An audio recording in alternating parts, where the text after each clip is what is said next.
So all the students, whether am I audible, visible? Everybody? Audible, visible? Can you please reply me on the chat box? Very good morning to all of you. Am I audible, visible to all of you? Okay, okay, okay. Thank you. Thank you so much. Okay. Thanks a lot. Just a moment. Yeah. Good morning, good morning, good morning. Very good morning to all of you. I'm perfectly audible and visible to all of you. Please give me a thumbs up, right? I'm perfectly audible and visible. Please give me a thumbs up. Yeah.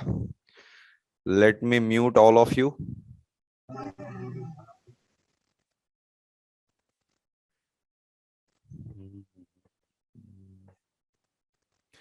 Just a moment, guys.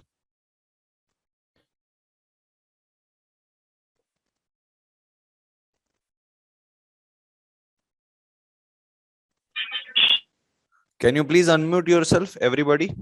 Sorry, can you please mute yourself, everybody?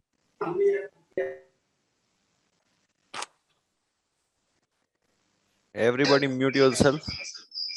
Yeah. Yes. Just a moment. I have to just on the another screen so that I can see you all in the another screen, and in the one screen I'll see myself. Just a moment, all of you.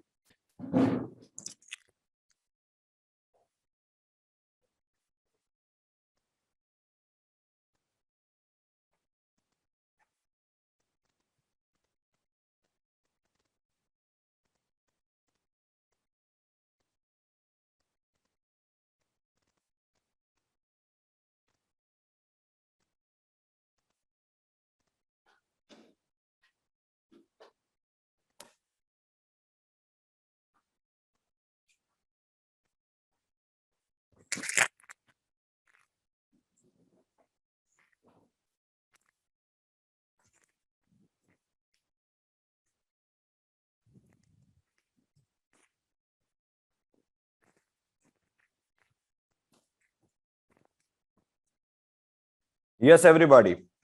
Please confirm once more whether I am audible, visible to everyone. Please confirm once more.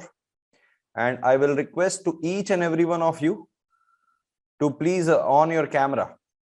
I'll request each and every one of you to please on your camera. Everybody. I request each and everyone to please on the camera so that we can have a feeling of face-to-face classes, although we are not in the face-to-face classes, but we can actually feel that.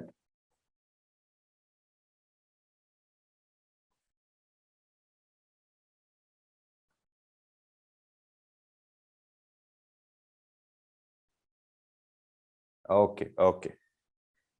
Perfect, perfect. Just a moment, guys.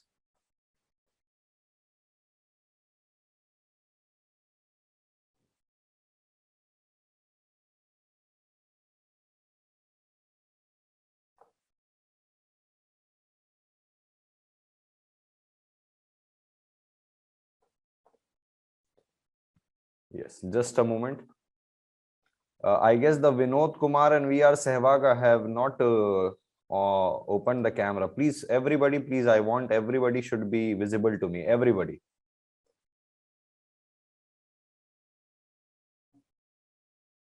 Everybody should be visible to me. So I request everyone to please on the camera. Everyone. Except the staff member of the KSA. Except the staff member of the KSA, I want each and every one of you to please on your camera, except the staff member. So I can see all the member like Pratisha, Santosh, Dharash Raj, please on the camera, everybody. So I request each and everyone to please on the camera.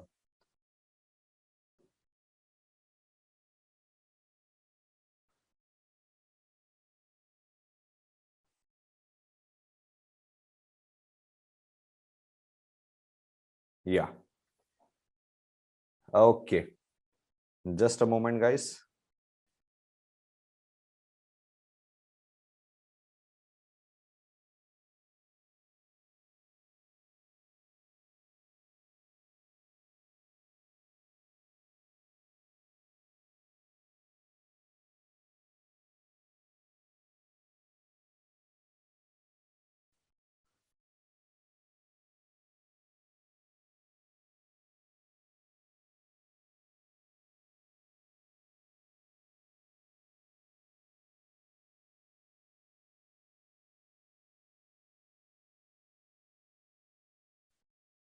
Okay, so ladies and gentlemen, boys and girls, a very good morning to all of you.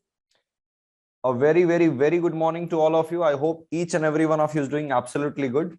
So yesterday we had a very nice introduction with each and everyone. I hope you all know me. Please give me a thumbs up. Yes, sir, we all know you. You all know your name, what you do, what you not do, everything we know. Please give me a thumbs up. Yeah, please give me a thumbs up. Okay. So yesterday I have given you the introduction that we have gathered here to complete our business law syllabus, that is 60 mark syllabus of CA foundation. Okay, so yesterday we have made a chart along with the marking. So can you please tell me which is the most important chapter of the CA foundation business laws, paper number 2? Can you please tell me which is the most important topic of CA foundation business law? Everybody, can you please tell me?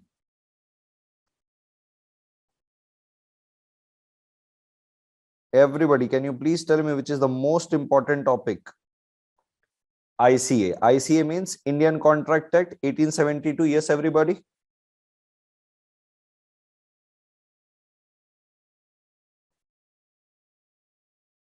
Just a moment. Okay. So my dear students, we are directly starting from the very first chapter, that is the Indian Contract Act 1872. Regarding the notes, you may have got the notes in your WhatsApp group. The girls might have got the notes in their respective WhatsApp group, and boys also. So let me give some brief about the notes. Just a moment. Let me give some brief about the notes. Okay. So my dear students, you will be getting 3 types of notes. Please focus on the screen.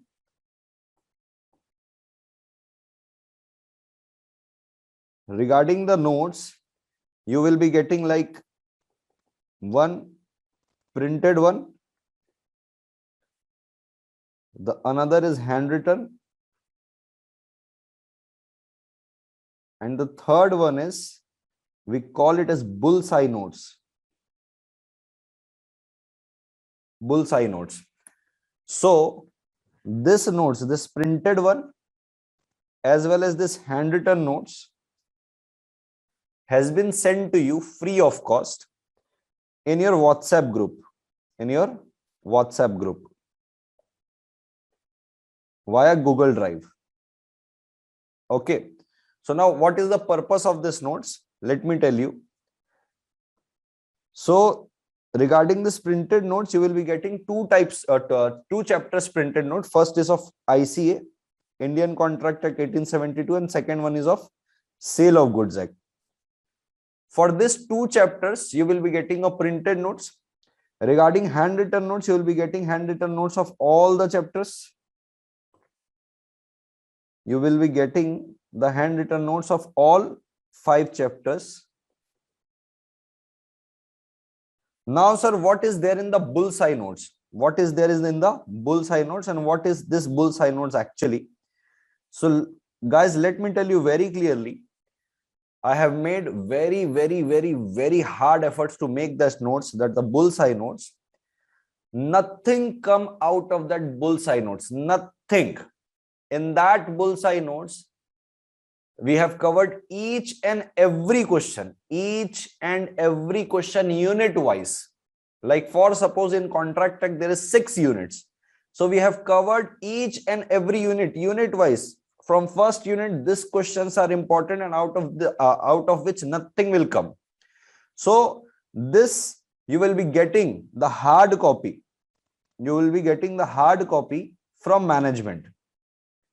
Of this notes, you will be getting the hard copy from management, in which there is a question and answer, unit wise question and answer of all the 5 chapters, and nothing comes out of this bullseye note. Nothing. Trust me, nothing. So this is very important notes. So what will happen in this notes? These 2 chapters we will be covering from the printed notes. Indian Contract Act, Sale of Goods Act from the printed notes, as well as handwritten notes, and along with the bullseye notes. Sir, what about the remaining 3 chapters of this printed one? What about the remaining 3 chapters? The remaining 3 chapters will be covering from the bullseye notes itself. Are you getting my point, ladies and gentlemen, boys and girls, everybody? Are you getting my point? Yeah. Now, directly we are jumping, directly we are going to start the very first chapter, that is the Indian Contract Act 1872, which is very important chapter, 22 marks chapter, in which you will be getting 10 marks practical question and 12 marks theory question. But before moving ahead, let me tell you guys, whenever I used to start any syllabus of law of any level, whether it be a foundation level, whether it be an inter level, whether it be a final level, I usually start with basics of law. What do you mean by law? Why there is law, etc., etc., etc. But in today's class, I'm not going to start from the basics of law. I'm directly jumping to the syllabus, that is the Indian Contract Act 1872. And meanwhile, in between, we will be covering the basics as well. During the topics of the Indian Contract Act 1872, we will be covering basics as well. So after 3 to 4 classes, you will get well versed with the what is law, how it happens, what is the provision, what is the section. So during these 3-4 classes, we will be covering the syllabus as well as the basics of the law. Are you getting my point, ladies and gentlemen, boys and girls? Please give me a heads up. Please give me a heads up, everybody. Yeah. Now, I'm assuming that each and every one of you is having what? A pen and a copy, so that we can start the syllabus. So every one of you, please get ready with your pen or copy. Let us start with the very first chapter, that is the Indian Contract Act 1872. Very important chapter and the very first chapter of your syllabus. So now, ladies and gentlemen, boys and girls, before moving ahead, let us discuss some of the basics of the Indian Contract Act. Let me write something here. So we are starting the Indian Contract Act 1872. Whenever we will start any chapter, any act, I'm talking about any rules or any act about the law. Whenever we start any law, any act, we start with section number 1. We start with section number 1. And the section number 1, somebody has commented here, sir, my network connection is unstable. I'm not able to turn on my camera. Once I install Wi-Fi, I will turn on my camera from the very next class. Kindly excuse me. No problem, my dear student. So section 1 talks about 4 things. The first thing is short title. ST means short title. The second one is short title. The second one is extent. The third one is commencement. And the fourth one is applicability. Applicability. So section 1 talks about the 4 things. Now, the point is, what do you mean by, sir, this short title? What do you mean by this extent, commencement, and applicability? Let me tell you very clearly in a very short manner. There is one act, there is one law known as 𝐂𝐴-POSA Act. 𝐂𝐴-POSA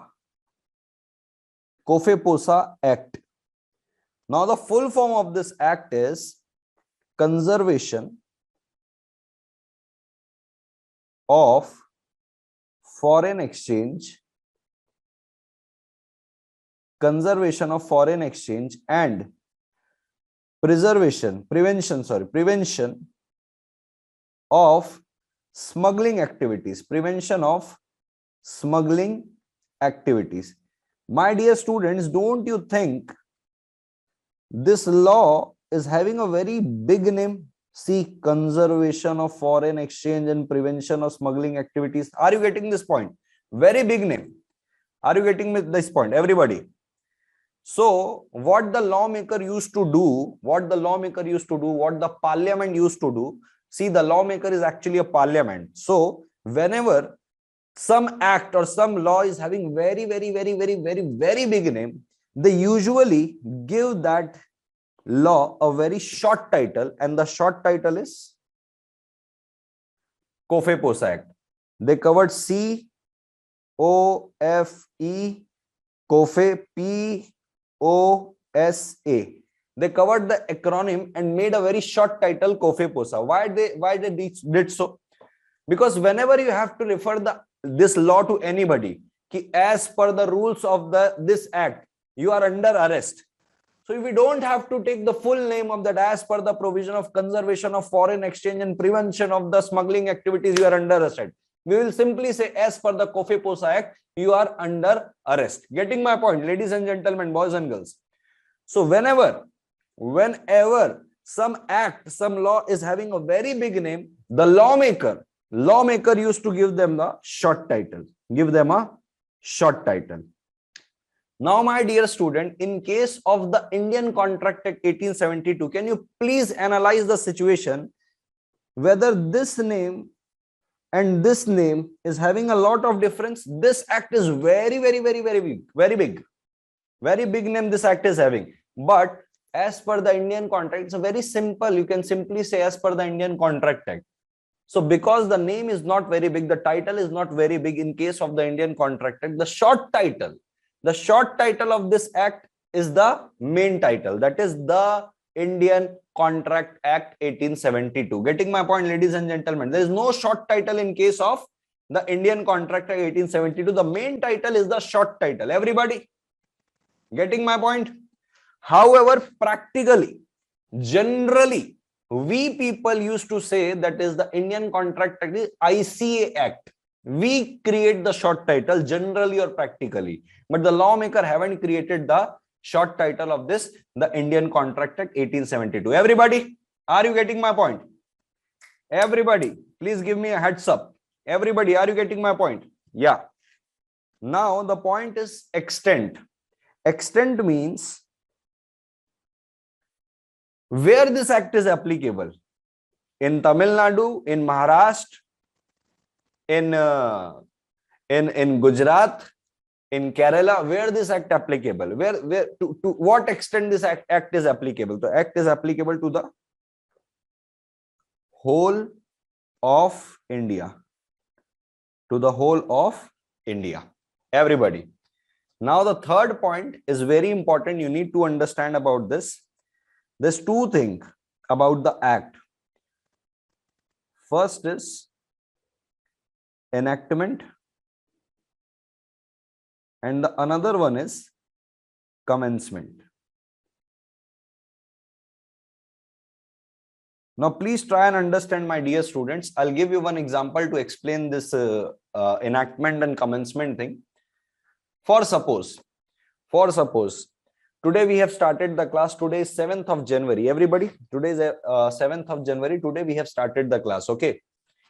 Now I made the provision. I made the rule today. I request VR Sehwag to please on the camera. VR Sehwag, please on the camera. Yeah. Everybody, please keep your camera on. Everybody, please keep your camera on. Yeah. So, ladies and gentlemen, boys and girls, let me tell you. For suppose today I'm making a provision.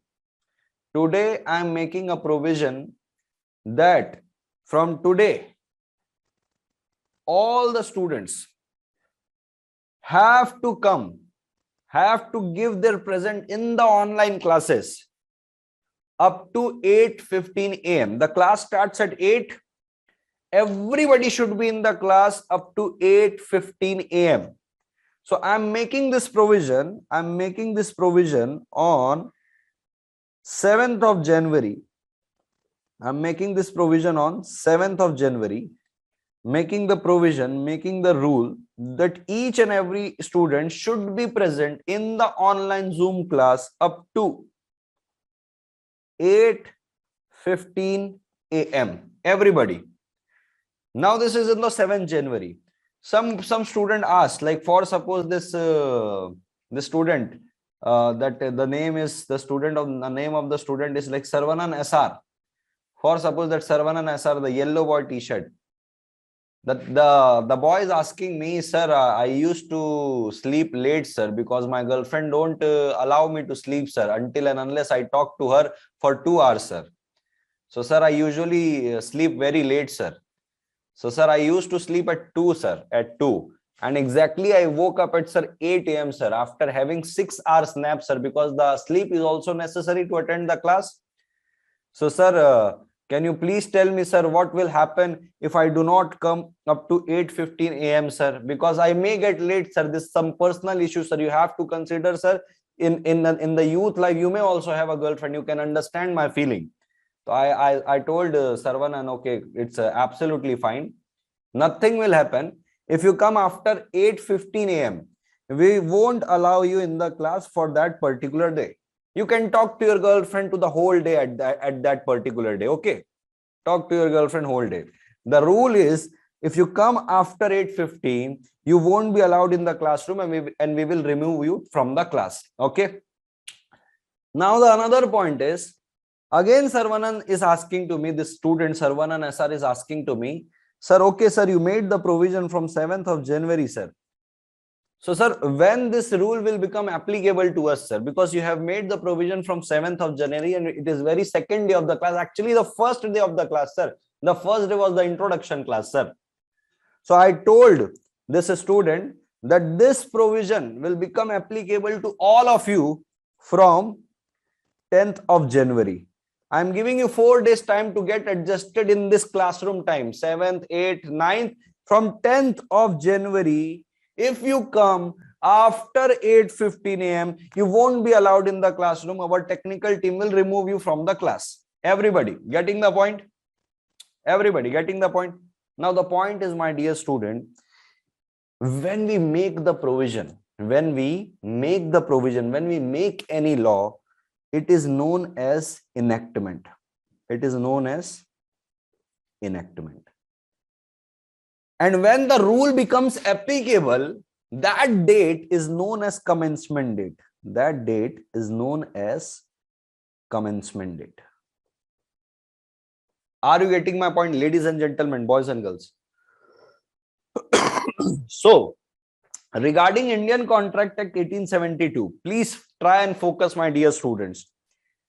Indian Contract Act 1872 came into picture on 25th April 1872. The lawmaker made the provision on 25th April 1872.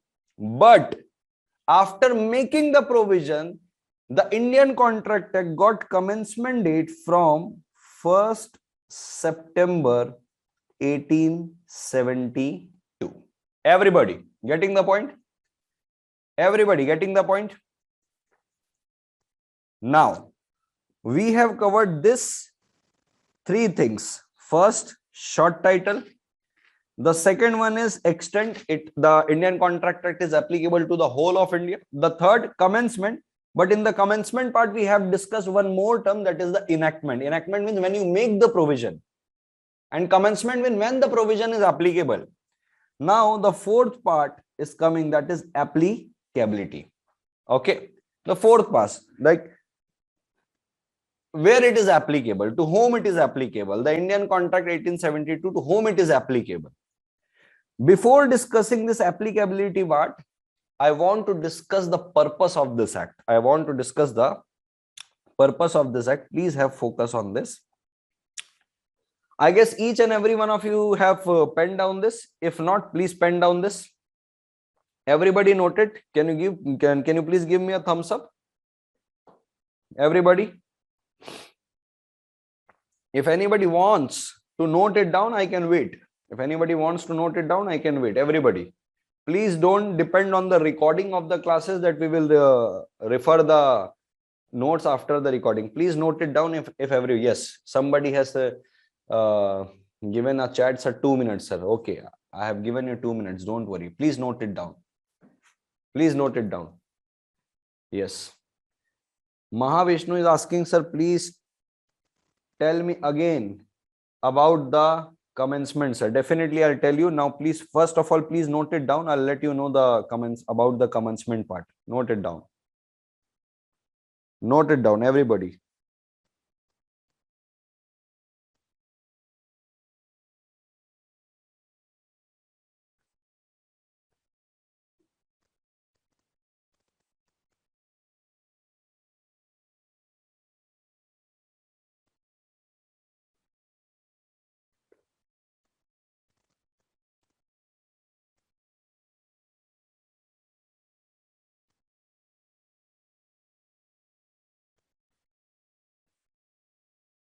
So while you are writing the notes, I'll explain Mahavishnu. Mahavishnu commencement date means there's a two types of date.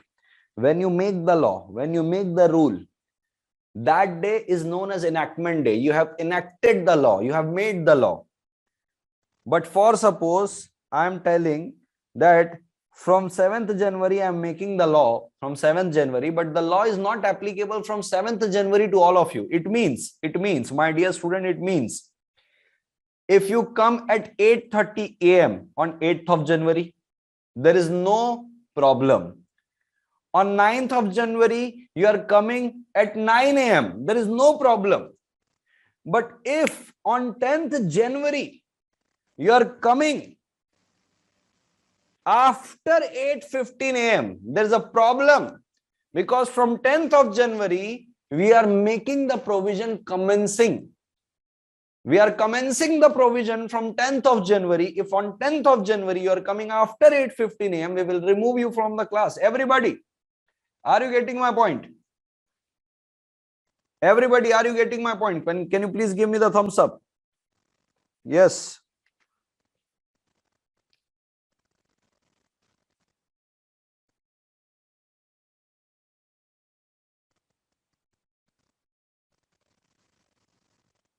Yes. Now, my dear students,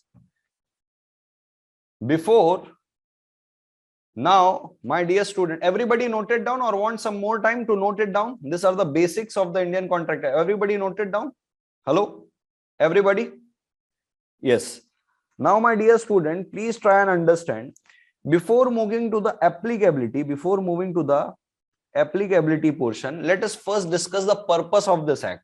What is the purpose of the Indian Contract Act? Please have a look. Again, I want to write it down, the name of the act, in a very short manner. ICA 1872.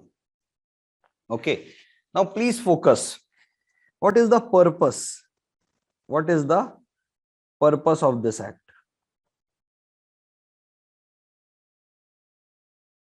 What is the purpose of this act? Now, my dear students, please focus on the word, the Indian Contract Act 1872. It means before 1872, there was no provision, there was no act, there was no law called Indian Contract Act 1872. So what was the need? What was the purpose to make this law on 1st September or 25th April 1872? What was the need? We are discussing about the purpose. Now, why we are discussing about the purpose?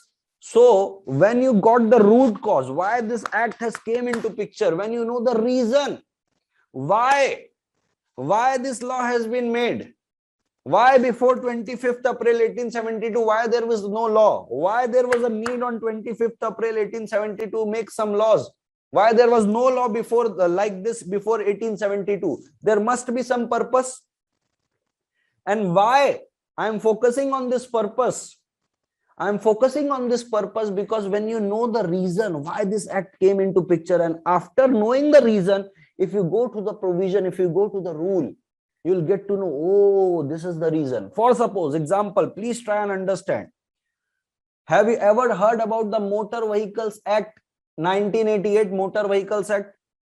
In that act, Motor Vehicles Act, in that act, it is written you have to carry license if you want to drive vehicle in the public place. Why there is a provision? Why there is a law to have a license?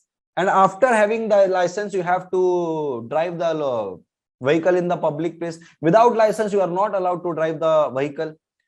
Why there was a provision? The reason being the Motor Vehicles Act 1988, which makes you mandatory to have license before you move the vehicle to the public place, having the purpose of the safety of the people in the road.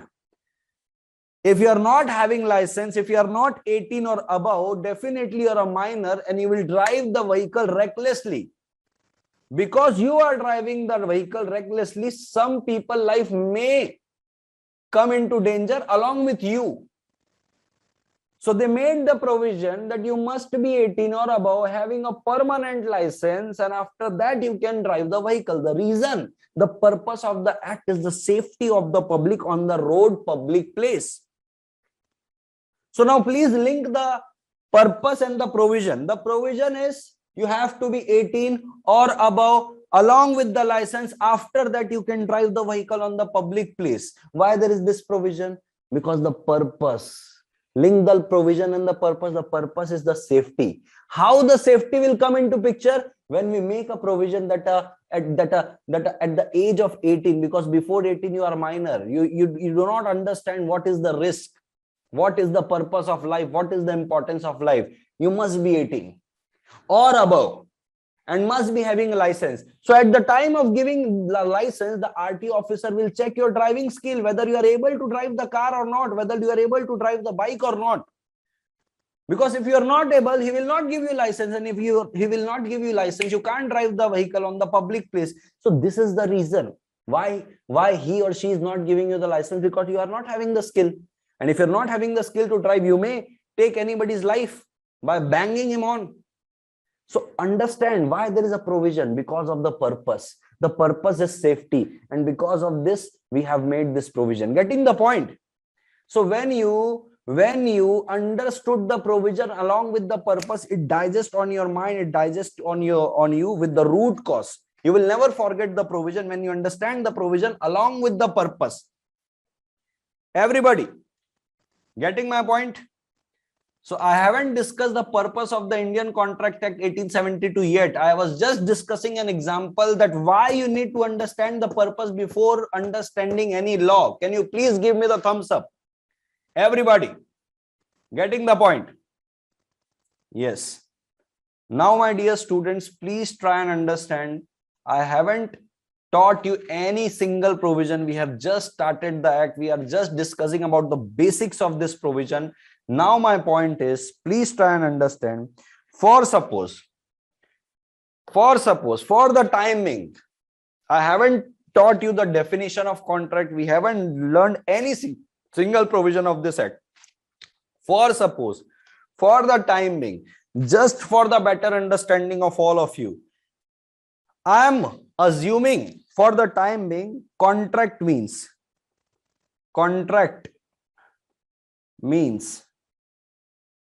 dealing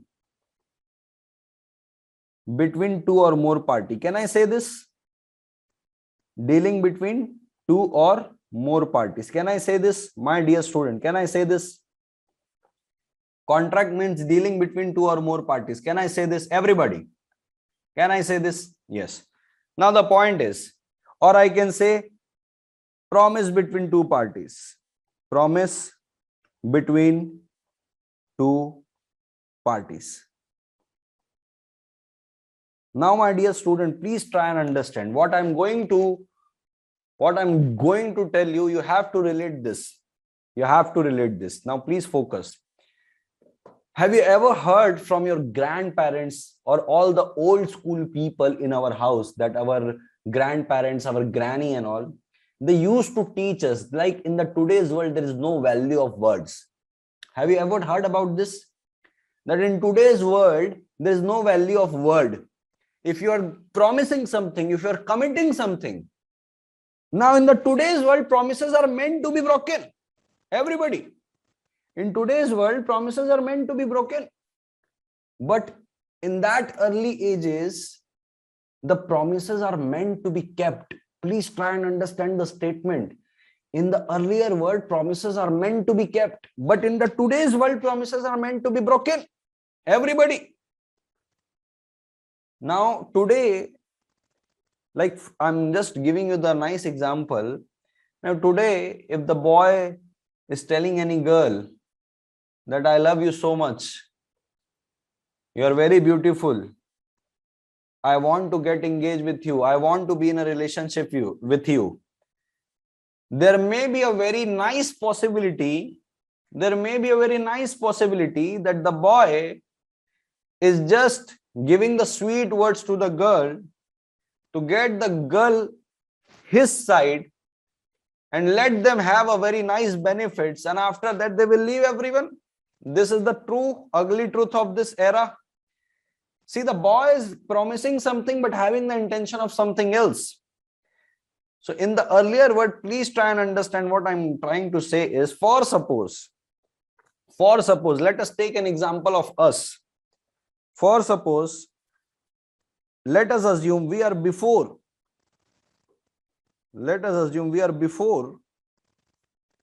25th April 1872. Assume that we are living in 1872.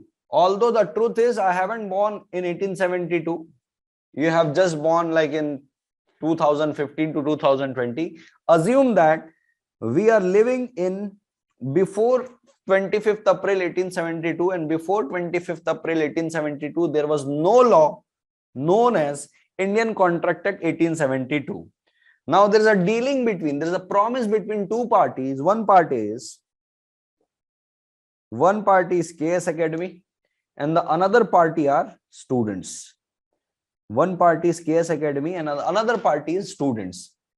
Before 25th April 1872, the KS Academy is promising each and every student that, my dear students, we will give you the class of CA, Chartered Accountancy class. We will promise, we will provide you Chartered Accountancy class on the condition that you guys have to pay ₹5 per student, ₹5 only, because the ₹5 value was very big at that time.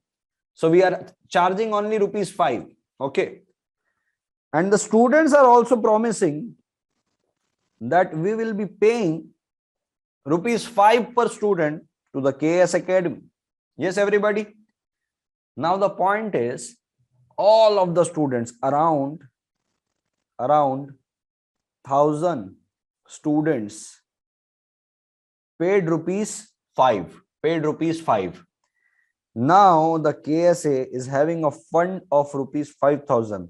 This 5,000 at 1872 is equivalent to lakhs of rupees at that time. So don't think about, oh sir, only 5,000. No, this 5,000, we are living in 1872. Getting my point?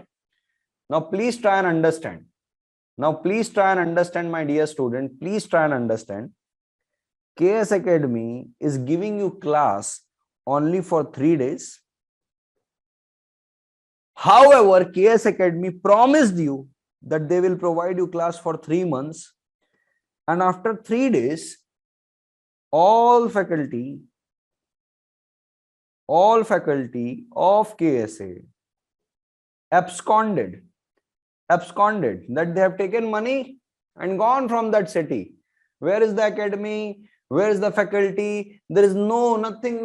Where is the building? Everybody vanished. And we are living before 25th April 1872. Now please tell me whether you, being a student, can do anything against the KS Academy. We are living before 25th April 1872. Can you do anything? Everybody please answer me. Can you do anything? Why you cannot do anything? Because there is no provision, there is no law to regulate this kind of fraud. If somebody, after making a deal, after making a contract, is breaking the promise, there is no law. There is no law, my dear, to regulate this kind of stuff, this kind of cheating, this kind of breaking of promise. Let us take an example of vice versa. Vice versa means, what do you mean by vice versa? Vice versa means, what if student promised that they will pay the amount and KS Academy is giving the class. Everybody. KS Academy is providing the class, but students are not paying. Students have attended all 3 months classes on the faith that, sir, one day we will obviously give you the amount. After 1 week, by doing after 1 week, you attended all 3 months class, but you are not paying. Whether KS Academy can do anything to you? Everybody. Everybody, whether KS Academy can do anything. Why? Because there was no law. There was no law regulating this kind of situation, that if two parties are making promises and either of the party make cheating, fraud, breaking of promise, there was no law to regulate this kind of situation. You can't do anything. You can't do. After 1872, 25th April 1872, this kind of cases was increasing, that parties are making dealing, parties are making promise, but not fulfilling their promise. So because of increasing of that breaching of promise, because of breaking of contract, because of increasing of that situation and cases, the lawmaker found the need of making some kind of law which will regulate this kind of situation. If any of the parties is not fulfilling their promise, their law will make them bound to fulfill your promise. Everybody, are you getting my point? Are you getting my point? Everybody, are you getting my point? I'm assuming that you are getting my point. Everybody, yes? Hello? Now, my point is, my dear student, I'm asking from you guys. I have just shown you the theme. Now, can you please tell me the purpose?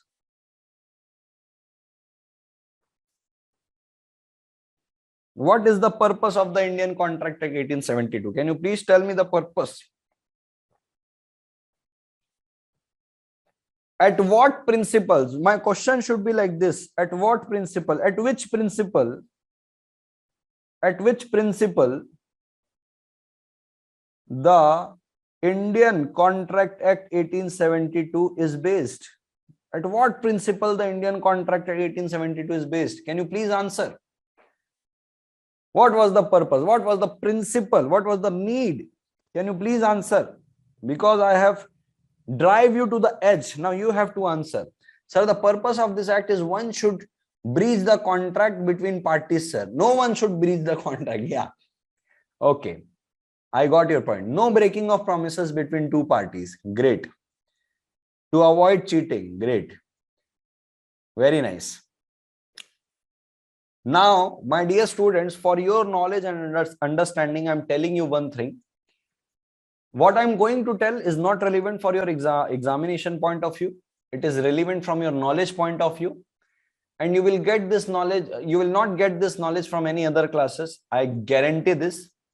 Like you may try this. Any of the students is studying from any other coaching class. You must ask this question, that at what principle, at which principle, what was the exact principle on which the Indian Contract Act 1872 is based.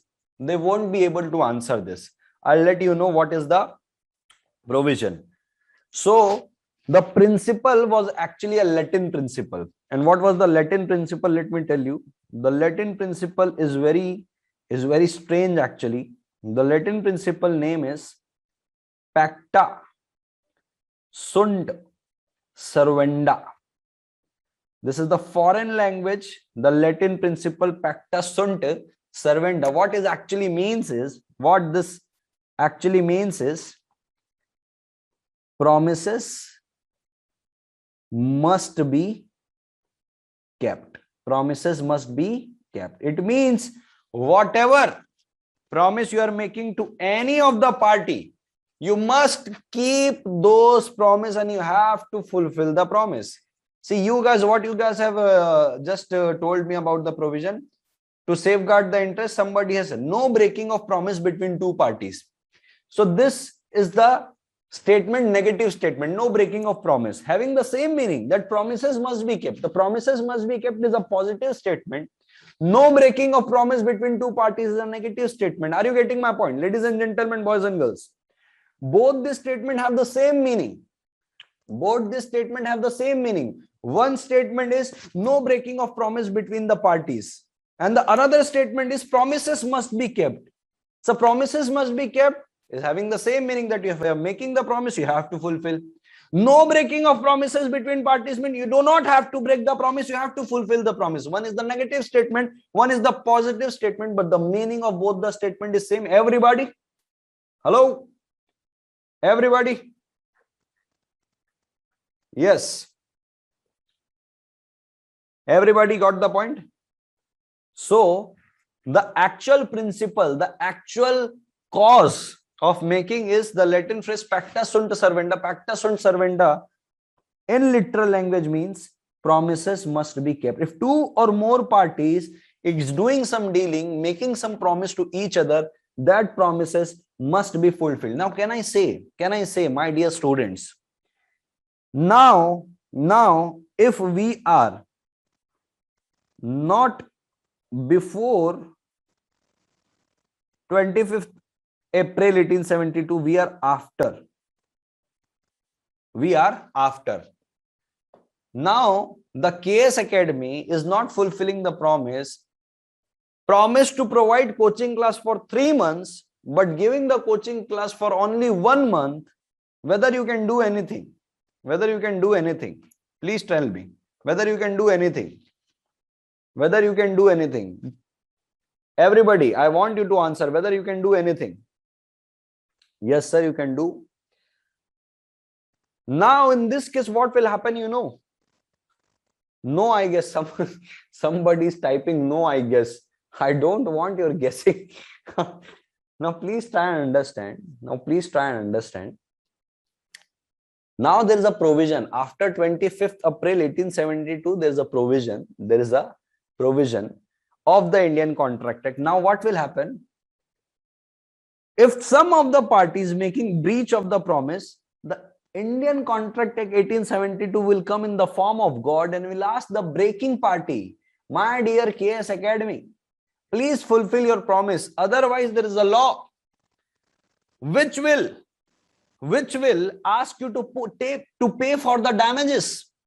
Just like in the case of Motor Vehicles Act, if you are not 18 or above, or if you are 18 or above but not having license, driving the vehicle on the public place, the police will cause you the penalty. In the similar way, in the Indian Contract Act 1872, if you promise some party that you will do this kind of stuff for them, and if you're not fulfilling that promise, the Indian Contract Act 1872 will cause you the damages. Whatever damage happened to the opposite party, you have to pay it. There is a provision. Everybody getting the point? Everybody getting the point? Now, please note it down, my dear students. Have you noted down? Everybody, if you want to note it down, please have a look on this. If you want to note it down, note it down. Noted, or I should move ahead? Please let me know whether I should wait or I should move ahead. Everybody, 2 minutes, sir. Yes, please note it down.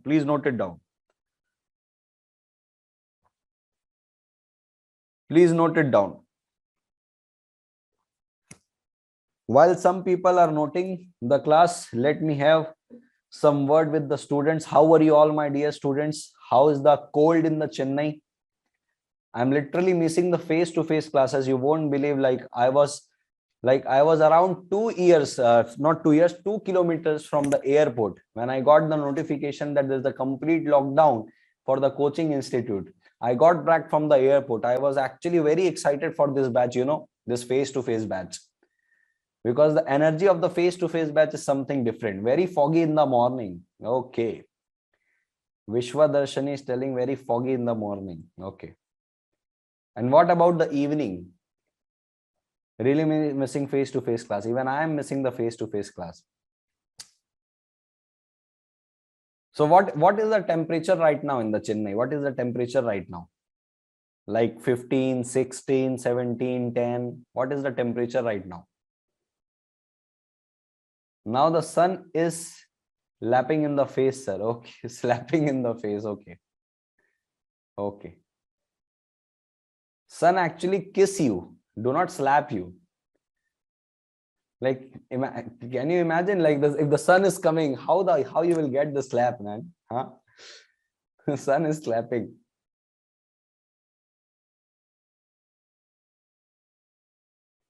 Everybody note it down.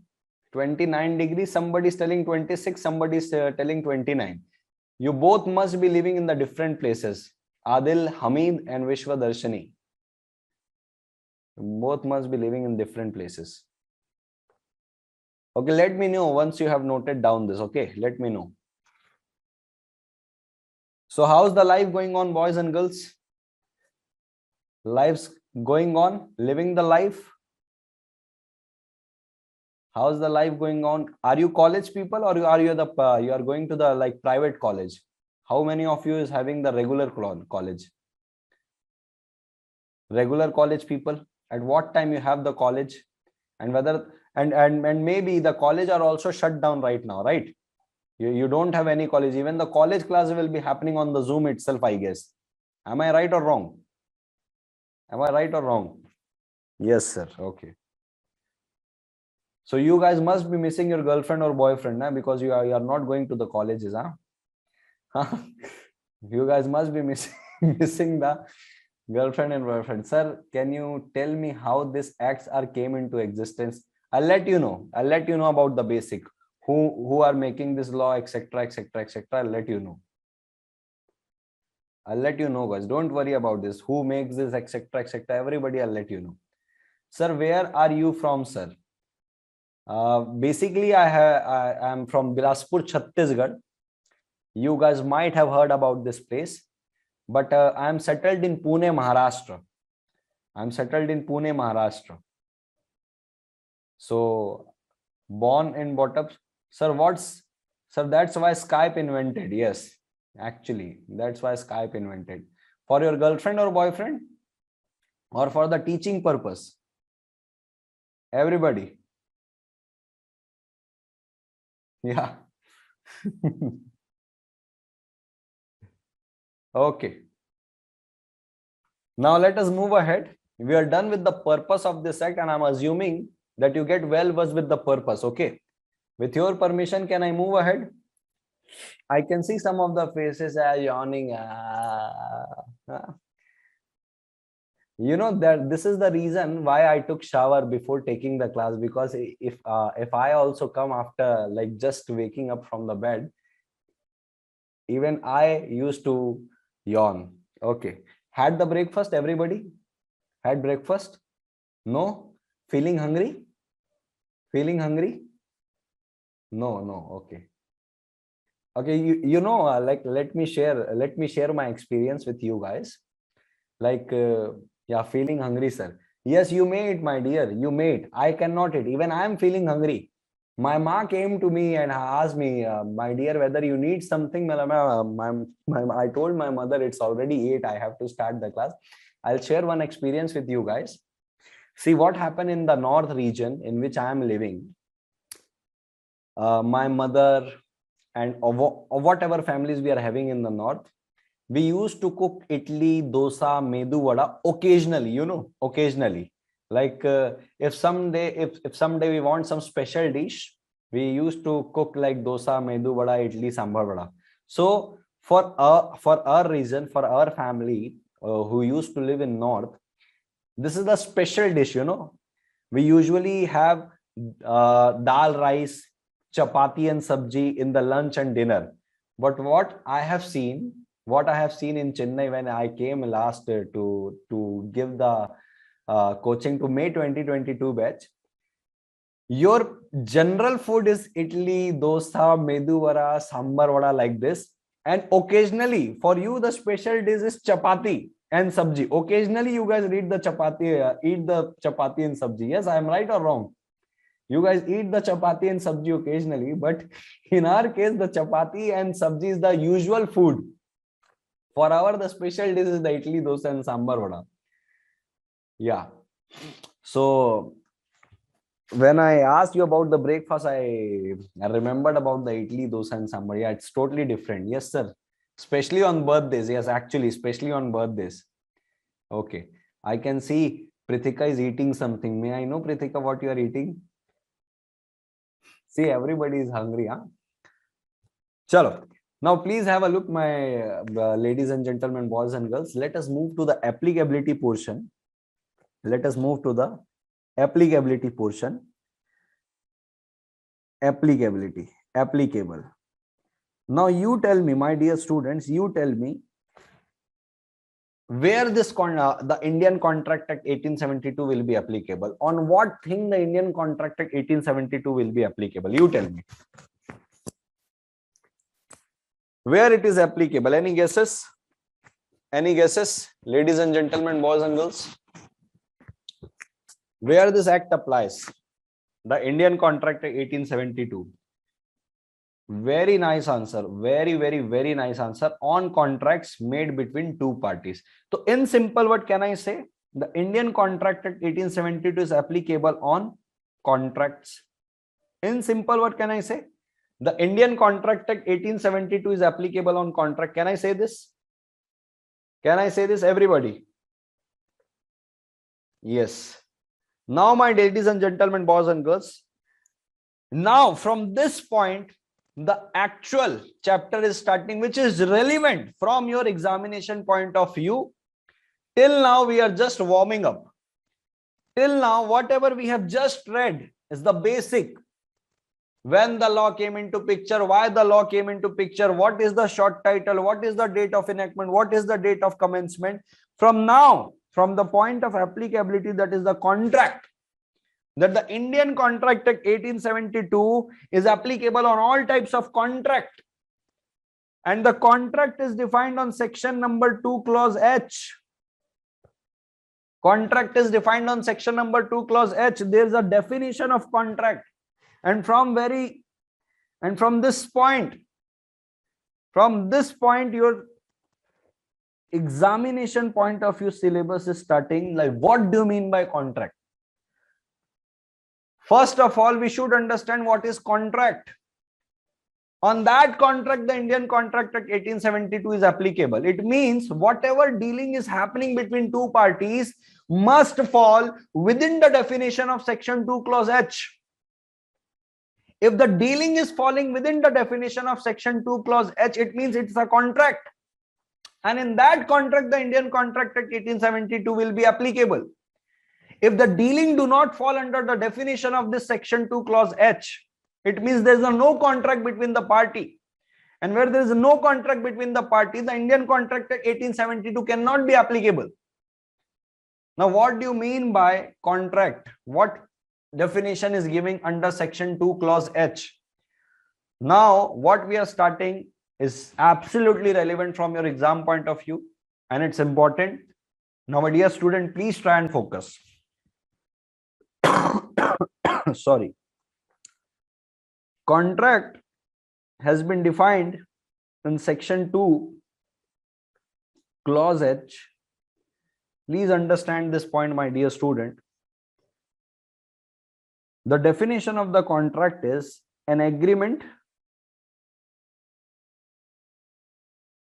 enforceable by law. This is the definition given by the lawmaker under section 2, clause H.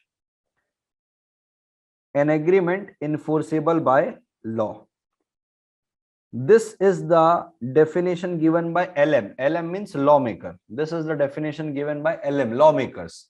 And lawmakers given this definition under section 2, clause H.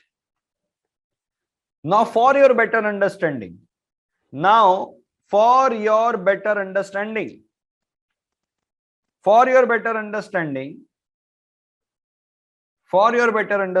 want to write this definition in simple words.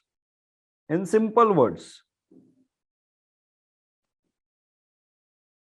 my own words, for your better understanding. Can I say, my dear students, can I say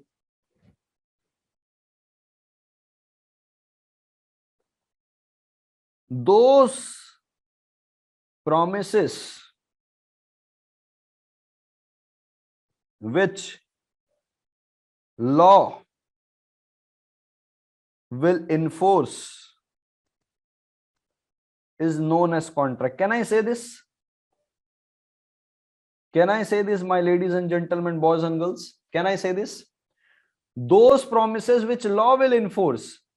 And what do you mean by enforce? Make, fulfill. Like if 𝐂𝐚𝐥𝐿 is not providing the classes for 3 months after promising for 3 months and providing the class for only 1 month, law will enforce their promise. Law will come into picture and ask the 𝐂𝐚𝐥𝐿 provide 2 more months. Hello everybody. You have promised to provide the classes for 3 months. You are giving the classes for only 1 month. The law will come into picture and will enforce the promise. Provide 2 months more as per your promise. Otherwise, we will give you the damages. Hello, everybody.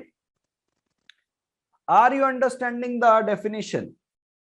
Are you understanding the definition? Please try and understand, my dear student. Those promises law will enforce is known as contract, and in the technical language it is known as an agreement enforceable by law.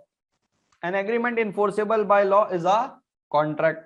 Now can you please tell me which law it is? Those promises which law will enforce. So which law will enforce the promise? Can you please tell which law? Enforceable by law. So which law this act is referring? Which law? Can you please tell me which law this act is referring? An agreement enforceable by law. So which law will make the promise enforceable? Which law will make the party compelled to fulfill their promise? I'm asking you. Contract law. In simple words, sir, it means the Indian Contract Act 1872. Yes or no? Everybody.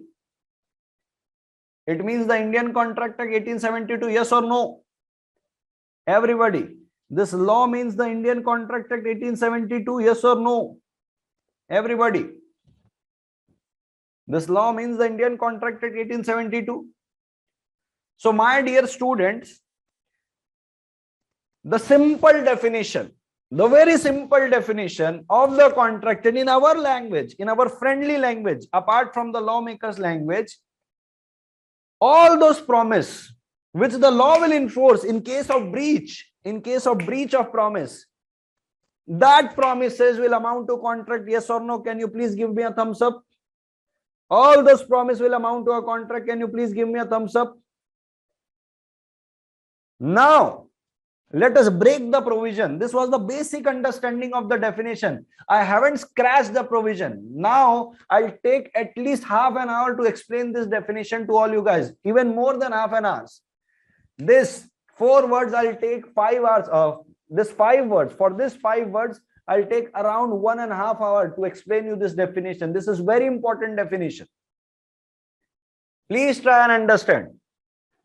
An agreement enforceable by law means all the promises which law will enforce at the time of breach, that promises will amount to a contract.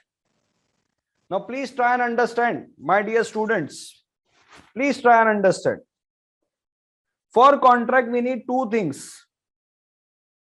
For contract, we need 2 things. For contract, we need 2 things. First is agreement. The second one is enforceability. Enforceability by law. Are you getting this point? For contract, we need 2 things. First is agreement. The second one is enforceability by law. And this definition is given by us. Given to us by lawmaker in section 2 clause H. So don't you think if you get this one, if you understand the definition of agreement and if you understand the meaning of this, we will get the term called contract. And in this contract, the ICA will be applicable. Hello, everybody. Are you getting the point? We need 2 things. First is we need agreement. The second one, we need enforceability by law. If we get these 2 things, we will get the contract. And in this contract, the Indian Contract Act 1872 will be applicable. Yes or no? Everybody. Yes or no, everybody? So first of all, we are moving to the definition of agreement. Because we need to understand the agreement first to understand the contract. And the definition of agreement is given in section 2 clause E. Section 2 clause E. The definition is given on section 2 clause E. Everybody. Pratisha, what happened? You are rubbing your head. Getting the concept or not, beta? Are you okay? Yeah. Now, what do you mean by agreement? So, agreement is defined by the lawmaker in section 2 clause E, and what the agreement means is every promise or every set of promises forming consideration for each other. Forming consideration for each other. I'll explain this definition with the help of example. Please try and understand. Every promise or every set of promises forming consideration for each other will amount to agreement. Please try and understand this definition very nicely, because I'll ask some question with you and I want you to answer. Please try and understand. Let me take two party. One party. Let me take two parties to explain the definition of agreement. One party is KSA. Another party is students. KSA is making a promise to whom? To the students. To provide what? Quality education. To provide what? Quality education to the students. Students are making promise. Students are making promise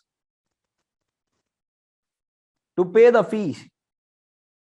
To pay the fees. To whom students are making this promise to pay the fees? To the KSA. Yes, everybody. Now the point is there are two parties. Each party is making promise. Can I say this is the set of promises? Can I say this is the set of promises, everybody? And can I say when we merge these two, it is a set of promises. But when we don't merge, this individual promise will be termed as every promise. Hello? This individual promise will be termed as every promise. Hello? Everybody. When we merge both this is the set of promise, but at the individual level, it is every promise. Now the point is, my dear student, what do you mean by this forming consideration? Consideration, for the time being, I am giving you a very simple meaning. The second unit is completely based on the topic of the consideration. We will understand the definition of the consideration in very deep manner in the second unit of the Contract Act. But before moving to the second unit, let us take a very easy meaning of the consideration. The consideration meaning is something in return. Something in return. To each other. Both party must be getting something in return in this contract. Can you please tell, in this case, what is something in return? What is something in return to each other in this case? What is something in return? What is something in return? In this example, what is something in return? Fees and classes, exactly. Sir, we the students are getting the quality education. This is something in return. What in return? What you are expecting in return? While you are paying the fees, you are expecting something in return. When you are giving the fees, you are getting the educational classes. So the students are giving fees, and the KS Academy is providing educational classes. Is there something in return to both the parties? Yes or no? Is there something in return to both the parties? Hello? Can I say for the student, the consideration is quality education, And for the KS Academy, the consideration is fees. Can I say this? Everybody, can I say this? Are you getting my point? Yes or no? Are you getting my point? Ladies and gentlemen, boys and girls, there should be something in return to each other. So now you tell me whether there is an agreement between the students and the KS Academy, whether there is an agreement. Hello? Whether there is an agreement? Yes or no? The answer is yes. There is an agreement between the KS Academy and student. Now, my dear student, I ask some question to you. First of all, before asking question from all of you, let me make the equation. Let me make the equation of this definition. Please try and understand the equation. Please have a look. The equation of contract is agreement plus enforceability by law. Can I say this? My dear students, can I say like this? Hello, everybody? Can I say? And the equation of agreement is, can I say promise plus consideration is equal to agreement? Can I say this? Hello, everybody? Can I say this? Now let me give you a very beautiful example and you will answer me. You will answer me. Let me take an example. And before moving to the example, let me see who all have not on the camera. To all of you who haven't on the camera, I'll remove you, everybody. Do you want to get removed from the classes? You should on the camera, everybody. You should on the camera, everybody. Because when I'll be asking the question, you must be answer. You must be able to answer, everybody. To all the people, like I can take the name Sahan, Selvaraj, Preeti, Mohana, Divyashri. I want each and every one of your camera should be on. Preeta, everybody's camera should be on. Everybody's camera should be on. Let me see the beautiful students who all are attending the class. I want each and everyone's camera should be on. Each and everyone's camera should be on. Yeah. Okay. Okay. Now the question is, my dear student. Now the question is, my dear student. I want answer. I am expecting answer for each and every one of you. Let me check how conceptual clarity you are getting from me from this concept. Now let us take an example, very nice example. Let me draw some thing and let me take some of the character. Like let us take Barik R in the example. There is one student called Barik R. So for suppose this is the Barik R, a very happy guy. Jingalala, happy guy. The happy guy is Barik. So Barik, which bike you are having? Barik, which bike you are having? Can you please type? Or scooter, which bike you are having? Which scooter and which bike you are having? Siva Balan, can you please on the camera? Siva Balan, A29. Siva Balan. Barik is telling me which bike Barik is having. Barik, you don't discover. Okay, Bajaj Discover. So Bajaj Discover. So Barik is driving Bajaj Discover. Where he is driving the Bajaj Discover? In Arya Gowda Road. Yes, in Arya Gowda Road. So while Barik was driving through Arya Gowda Road, there's one beautiful girl. One beautiful girl. This is the beautiful girl. BG means beautiful girl. One beautiful girl is asking for the lift. Asking for lift from the Barik. That is the beautiful girl with very like cool hot dress with the short pants and the crop top, very nice hairs. and he's just like giving the gesture that can you please give me the lift. Without pulling the brake, the bike got stopped by the Barik. Barik is like, oh yeah, please tell me what I can do for you. The girl is saying that I don't want anything from you. You should not do anything to me.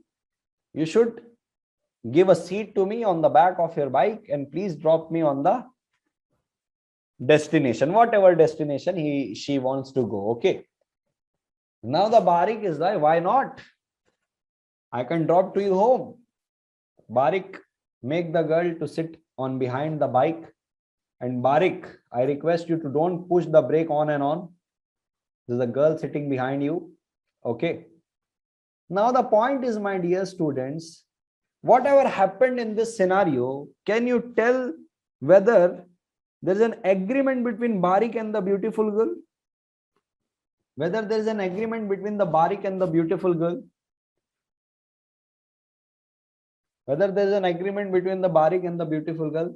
Somebody is telling yes, somebody is telling no. So whoever is telling yes and whoever is telling no, I want your answer along with the logic. I want your answer along with the logic. I want your answer along with the logic. Barik, you must say whether there is an agreement between you and that girl. No, I'm not asking whether there is an agreement or oral or written. Nick, can you please answer? Andhra Pradesh girl. There is no legal enforcement. No, because no consideration. There is no consideration. The girl told that don't expect from me and to draw. Okay. I guess many people got this thing. Sir, because there was no something in return. Now, please try and understand. Whoever is telling that there is no consideration, see, Barik is, can I say Barik is providing the transportation service to the girl? Transport service to the girl? Can I say this? Barik is providing transport service to the girl. Can I say this? Hello? So it is the consideration. It should be an agreement. What do you guys say? There is a consideration. There is a consideration. There is a consideration. What do you guys say? Because Barik is providing a consideration of transport service. It should be an agreement.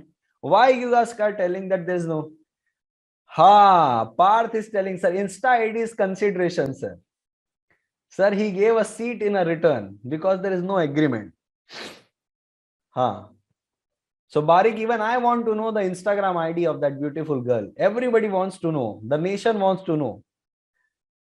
Okay, jokes apart, can you please tell me whether there is an agreement between, because the n number of people gave me the logic, sir, because there was no consideration, there is no agreement. But I am telling whether I am right or wrong, there is a consideration on the part of Barik. Barik is given transport service. That transport service itself is a consideration, yes or no? Yes or no? So now please tell whether there is an agreement between Barik and that beautiful girl, yes or no, along with the logic. Along with the logic. Along with the logic, yes or no?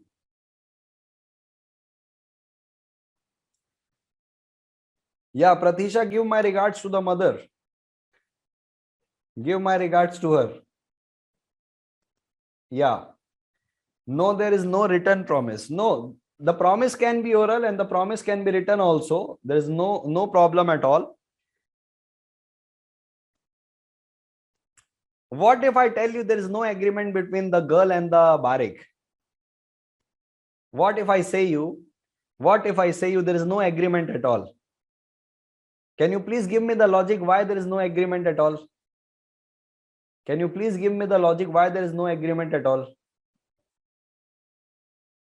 See, I'm not asking for the social service, or I'm just asking whether there is an agreement or not. Now, my dear students, I want your attention on very important thing. I want your attention on very important thing. Can you please focus on this? Can you please focus on this? Forming consideration for each other. Barik is providing transportation service to the beautiful girl. Barik, whether you got something on return, because we don't know what you get on return. Huh? So we are assuming you haven't get anything in return.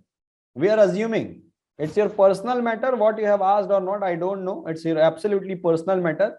But in this scenario, we are assuming that you haven't got something in return. Yes. So there should be something in return to each other. So Barik is providing transportation service to the girl, but the girl is not giving anything to the Barik. We are assuming this. We are assuming that this. Even if the Barik has taken something, we don't have any idea. We are assuming this. That Barik is not getting something in return from that beautiful girl. Now tell whether there is an agreement, yes or no. Whether there is an agreement, yes or no. Sarvanan is telling the girl sitting behind Barik itself a consideration to the Barik. Yes. The answer is no. There should be something in return to each other. Now let me twist the question. Okay. The girl is asking, that beautiful girl is asking that, my dear Barik, can you please drop me on the destination? Now the Barik is very bold guy. Now this time the Barik is very bold guy. Now the Barik is, yes, I'll drop you. I'll drop you to the home. I'll charge you ₹50 for this.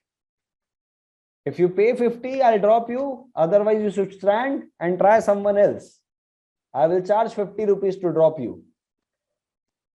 The girl is like, oh.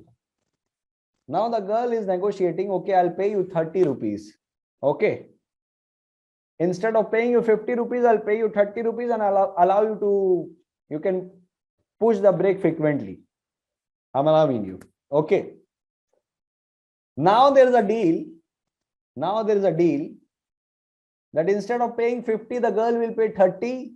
And because of that paying ₹30, the girl is paying ₹30. The Barik will drop the girl to the destination. Whether there is an agreement between the Barik and the beautiful girl. Yes. Why there is an agreement now in this case? Because there is something in return to each other in this case, but in the earlier case, there was something was given only by Barik, but Barik was not getting something in return. Yes, everybody. Everybody, are you getting my point?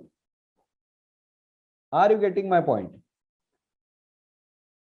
Are you getting my point? Now, my dear student, please try and understand.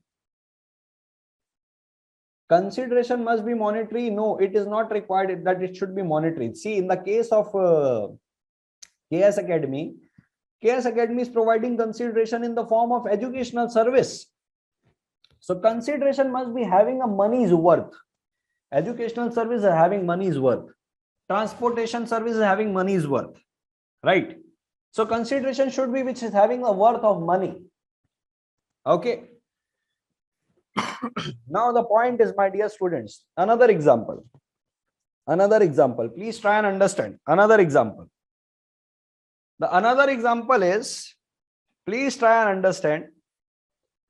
For suppose you book the Ola cab. You open the application from your mobile. You book the Ola cab. It is showing that Ola will arrive within 5 minutes. The Ola guy came. You boarded on the car. You paid for the cab service. He dropped you to the destination. Whether there is an agreement between two parties. The answer is yes, because there is a consideration to each other. Yes or no, everybody? Yes or no, everybody? Okay. Now you got the definition of the consideration. And can I say, this is the very simple equation of the definition of agreement. There must be promise along with what? Consideration. If there is promise along with consideration, it will amount to agreement. Yes or no, everybody? Yes or no? Now, my dear students, please try and understand. When we are understanding the definition of contract. The definition of contract told us that you must have an agreement along with enforceability, then you will get the contract. So to understand the agreement, when we came to the definition of agreement, now the agreement is telling you must be having two things. First is promise and another one is consideration. If these two things are present, then it will amount to agreement. Don't you think we have to understand promise also? What do you mean by promise? Hello? Because consideration, we understood something in return. What about the promise? What about the promise? Hello? So let us understand the promise, the definition of promise. The definition of promise is defined by lawmaker under section 2, clause B. And the definition is very simple. One party will make an offer and the other party, if accept it, it will amount to promise. Like in this case, the beautiful girl offered, can you please drop me? Barik. Barik accepted the offer on the condition that you should pay me ₹30. Yes, everybody. So can I say there was a promise? Can I say there was a promise? Everybody. Can I say there was a promise? Yes or no? Now, my dear students, I'm giving you two situations. You have to tell me whether it is a promise or it is an agreement. Let me give you the two situations. The first situation where the girl asked for the lift but not giving anything. Girl offered the Barik, will you drop me? Barik accepted the promise. The girl is not paying anything. Whether it will amount to promise or it will amount to agreement. Can you please tell? Yes. And in the second case, where the promise is associated with consideration, Barik is asking for 30 rupees. The girl is paying ₹30. The Barik is dropping the girl on the destination. Promise or agreement? Promise or agreement? Agreement. What is the conclusion? What is the conclusion? Mere promise is not an agreement. Hello? Everybody, are you getting my point? Mere promise is not an agreement. Are you getting my point, ladies and gentlemen? That promise must be associated with consideration to amount as agreement. Mere promise is not an agreement. Everybody. Mere promise is not an agreement. Now, my dear students, let us make some new equation. Let us make some new equation. Can I say agreement is equal to offer plus acceptance plus consideration? Can I say this? Can I say this, my dear students?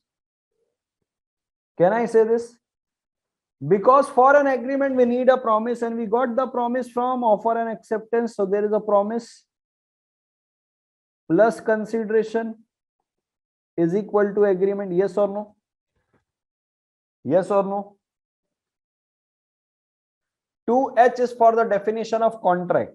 Can I make one more equation? And the equation is contract is equal to offer plus acceptance plus consideration plus enforceability by law Can I say this? Everybody, can I say this? Contract is equal to offer plus acceptance, because offer plus acceptance will amount to promise. Promise plus consideration is equal to agreement, and agreement plus enforceability by law will amount to contract. Yes, everybody? Yes, everybody, are you getting my point?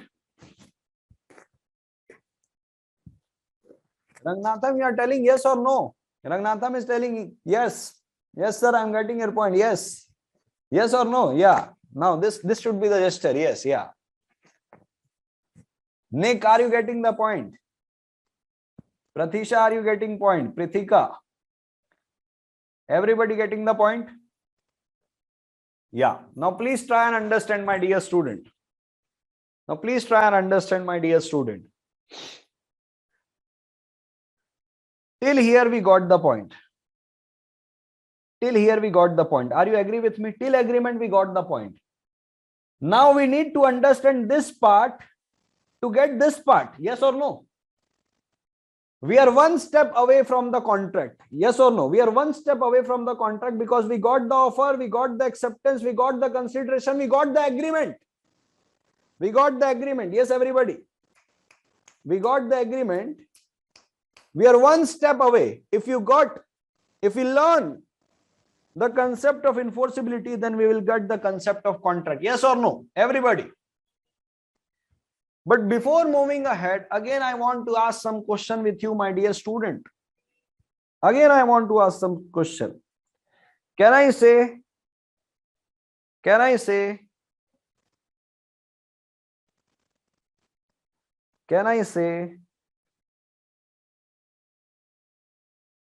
every agreement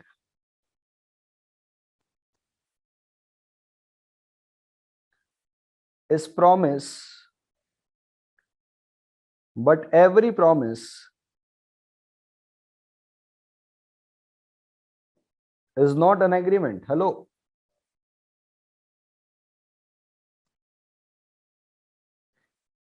Whether this statement is correct or not. Whether this statement is correct or not. Every agreement is promise, but every promise is not an agreement. Whether this statement is correct or not.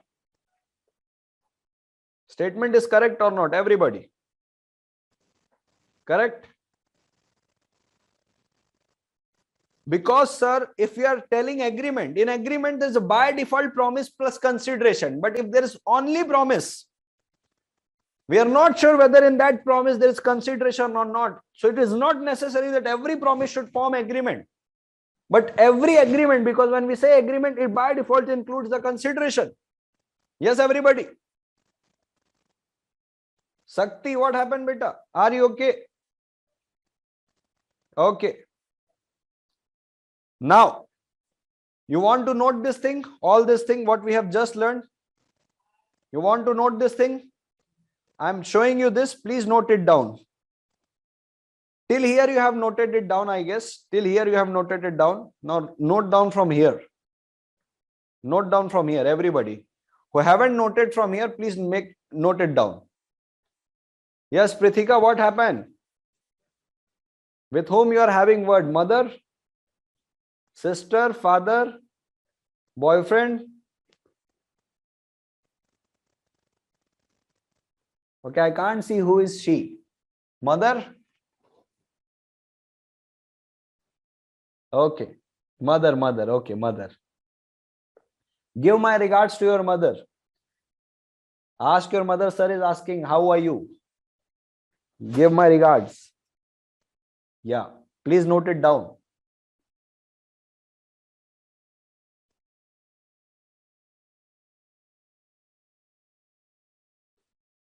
Can you show the slide before contract for a minute? Yes, please have a look. Please have a look on this also.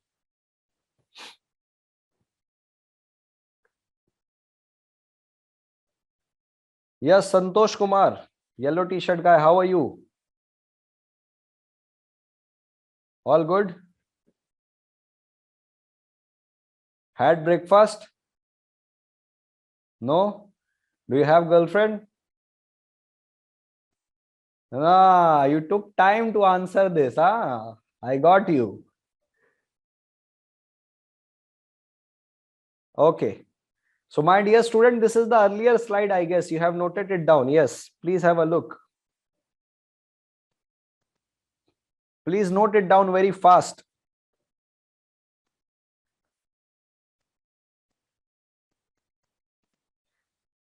Hey, Tony, how are you? All good? Do you know, guys, there is one reel. What's your name? So one guy is speaking from the Tony. My name is Tony. You remember the reel in the Instagram? I found that reel very funny. Very funny.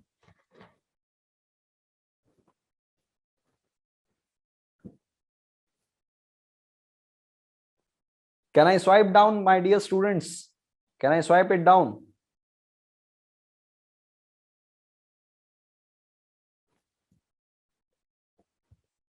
Everybody must note it down, huh?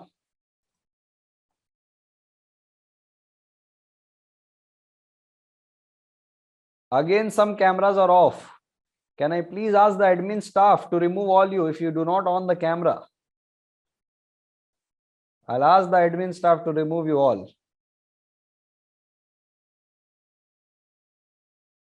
Yeah, Smurti, you can share the camera with your sister or whatever you are having friend. Yes, hello, how are you? Yes.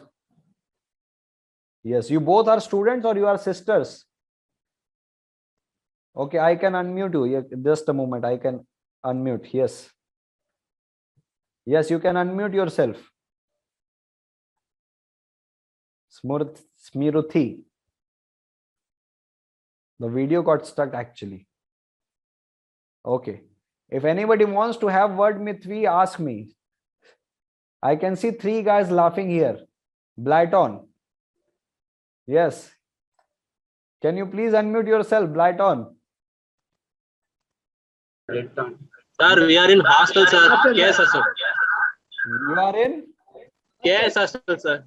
You are. Acha, you are KS people. Yes, sir. Where We are are you? at the hostel right now. You are? We are at the KS hostel right now, sir. Okay, so you are the staff people or you are the student? Students, sir. Students. Yeah. Yes, sir. So all 3 of you are learning from one mobile or one laptop? Laptop. One laptop. So you live in hostel? Yes, sir. So how's the hostel of KS Academy? Good, sir. Good, sir. You are enjoying? Extraordinary, sir. Extraordinary. Yes, sir. So you people are not from Chennai? Yes, yes, sir. So, We are outsiders. So which city you belong? Kanyakumari. E-road, sir. Okay. Had breakfast?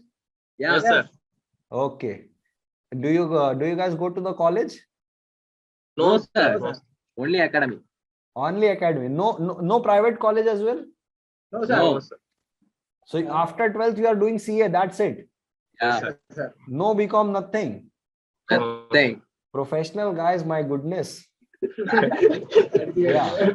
So what is your name? The first one that the guy, that first name is? Yeah, please. Blitten. Huh? Blitten. Vittal. Blitten. BLYTY. Okay. Achha, your name is Blitten and the other 2 guys? Yeah. David. Yeah, please pardon. David, sir. David. And the third one? Sir, Chiranjeevi. Chiranjeevi. Yes, sir. Yenna Raskala. Okay. Okay, you guys can mute yourself. So can I move? Can I swipe the notes? Can I swipe it? Okay. Now, please note it down. Note it down very fast, my dear student. Let me see with whom I can talk right now. Till that, you guys must note the things. Okay, anybody wants to talk with me can raise your hand. I can unmute, okay?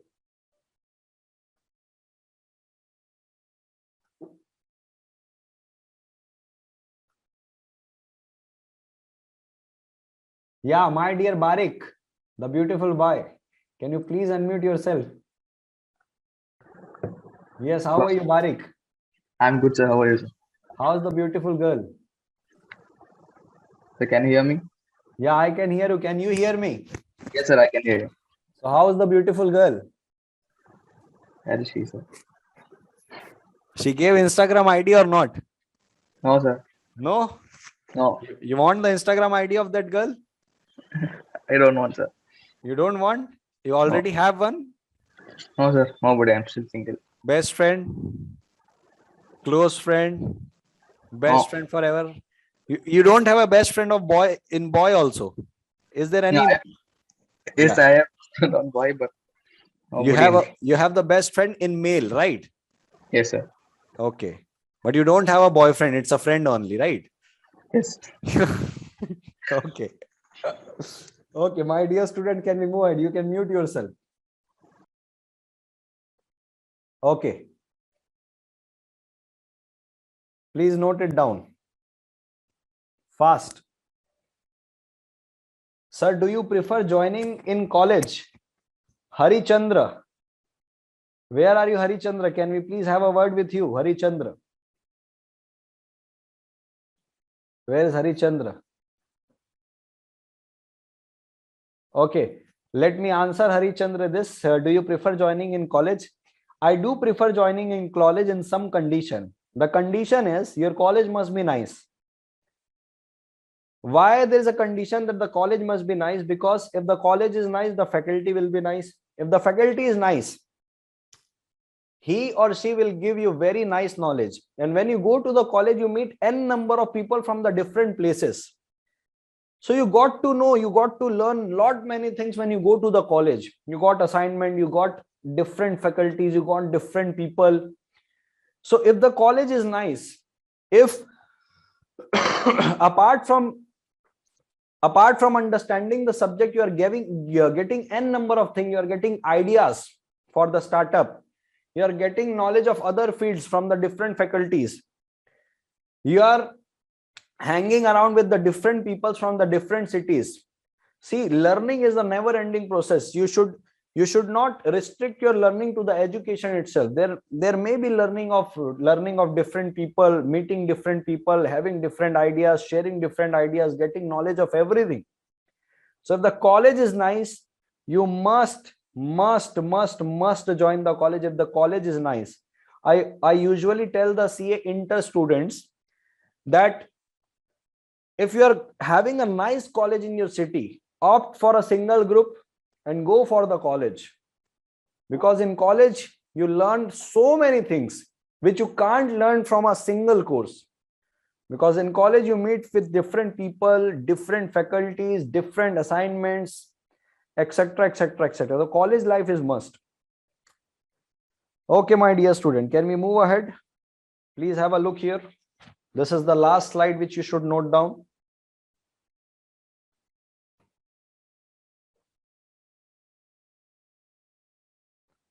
And once you are done, let me know. Once you are done, let me know.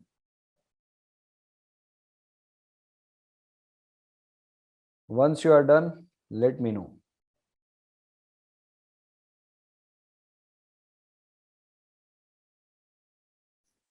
Yes, Pavitra, can you please unmute yourself? Pavitra, Yes, how are sir. you? Yeah, good, sir. How are you, sir? Which city? I am fine, beta. I'm from Chennai, sir. Chennai itself. Local people? Yeah, sir. College? Yeah, I'm doing careers in Madras University, sir. Doing what? Careers, correspondence. Correspondence Not means a private college, right? No, Madras University, sir. Okay. So correspondence means what? A private, na? You have to give only exam. Yeah, sir. You don't need to go to the college. No, sir. No regular attendance, sir. Okay, no regular attendance. Okay. So what else you do apart from doing CA in college? No, sir. Only CA. Only CA. Yeah, sir. Okay. And the BCom with the correspondence. Yeah, from general. Yes, sir. Okay. So in which area you live in Chennai? Near Madavaram. Okay. So enjoying the class? Yeah, sir. Very good. Very good. Had breakfast? Yeah, sir. Just now. What you had right now? Pongal. Pongal. Okay. Good. Okay, you can unmute yourself. So somebody is asking for the break. We are already in break. Sir, I'm copying in Notepad, sir. I will have all my notes digitally, sir. Okay. I guess you have mentioned this just to make us aware that you're having a pad and you are just using the technology. Huh? Okay. So my dear student, anybody wants the break? Want the breakfast break? Hello? You want the breakfast break, everybody? We'll have the break. We will have the break at 10:30 because we have started at 8. Taken a 5 minutes break while at the time of noting. So are you agree? I will give you the break at 10:30. Is this okay to you? Hello? Is this okay to everyone? Okay. Now, my dear students, please have a look. My dear student, please have a look. What is left right now? What is left right now is the enforceability by law. is the enforceability by law. Once we get the enforceability, we will understand this term called contract. Now please try and understand, for enforceability,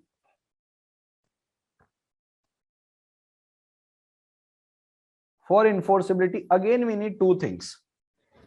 For enforceability, again we need two things. First, all the essential elements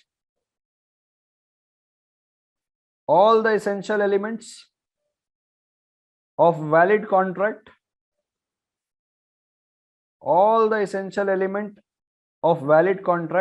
this is the first thing we require for the enforceability. And the second one is intention to create legal relationship.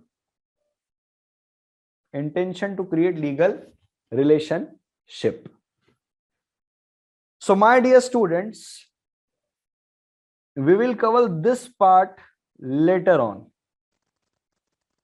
but currently we will cover this part. And what do you mean by intention to create legal relationship? This is very important thing.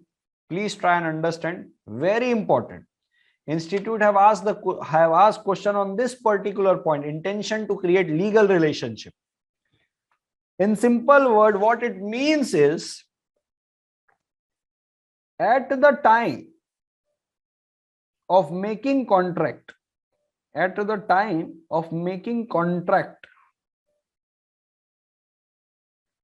the parties must have an intention to sue in case of breach of contract.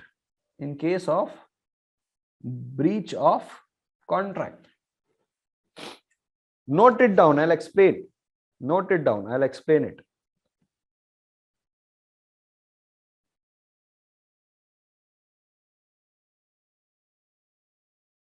At the time of making of contract, the parties must have an intention to sue in case of breach. And replace this word. I want to replace this word. In case of contract, you must write an agreement. The agreement will be more specific term. At the time of making the agreement, the parties must have an intention to sue in case of breach of agreement. Again, in case of breach of agreement. Everybody. Now for this, I have to give n number of example to you. For this, I have to give you n number of example. Okay. For this, I have to give n number of example. I can see now there is a 4 people with Bilton. The whole hostel is with one laptop or what? The whole hostel is using one laptop for the class. Huh? There's one another people with the Bilton. Okay. Now please try and understand, ladies and gentlemen, boys and girls. Intention to create legal relationship means at the time of making agreement, the parties must have an intention to sue in case of breach of agreement. To explain these terms, again, I'll need half an hour. To explain you this only simple terms, intention. I need at least half an hour, Please try and understand.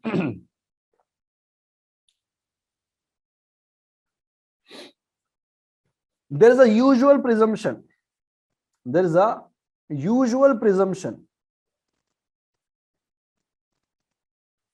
Usual presumption means generally.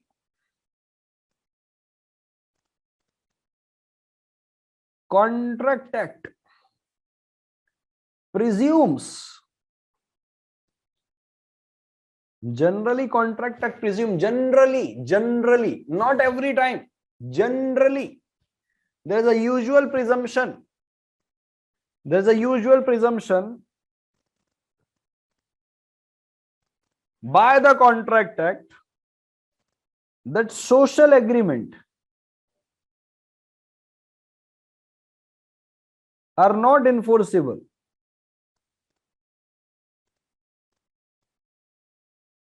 because they lack legal intention.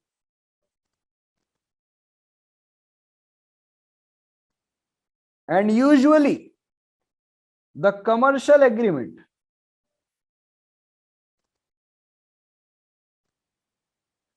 are enforceable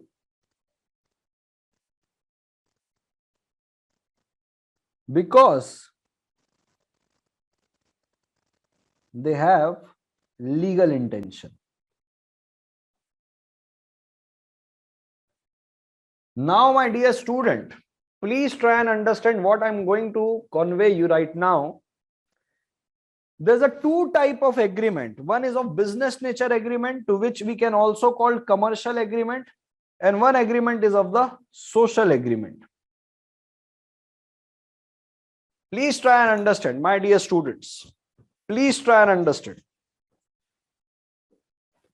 Agreement can be categorized in two ways. One is the social agreement and another is the business agreement or the commercial agreement. Now the point is whether there is an legal intention,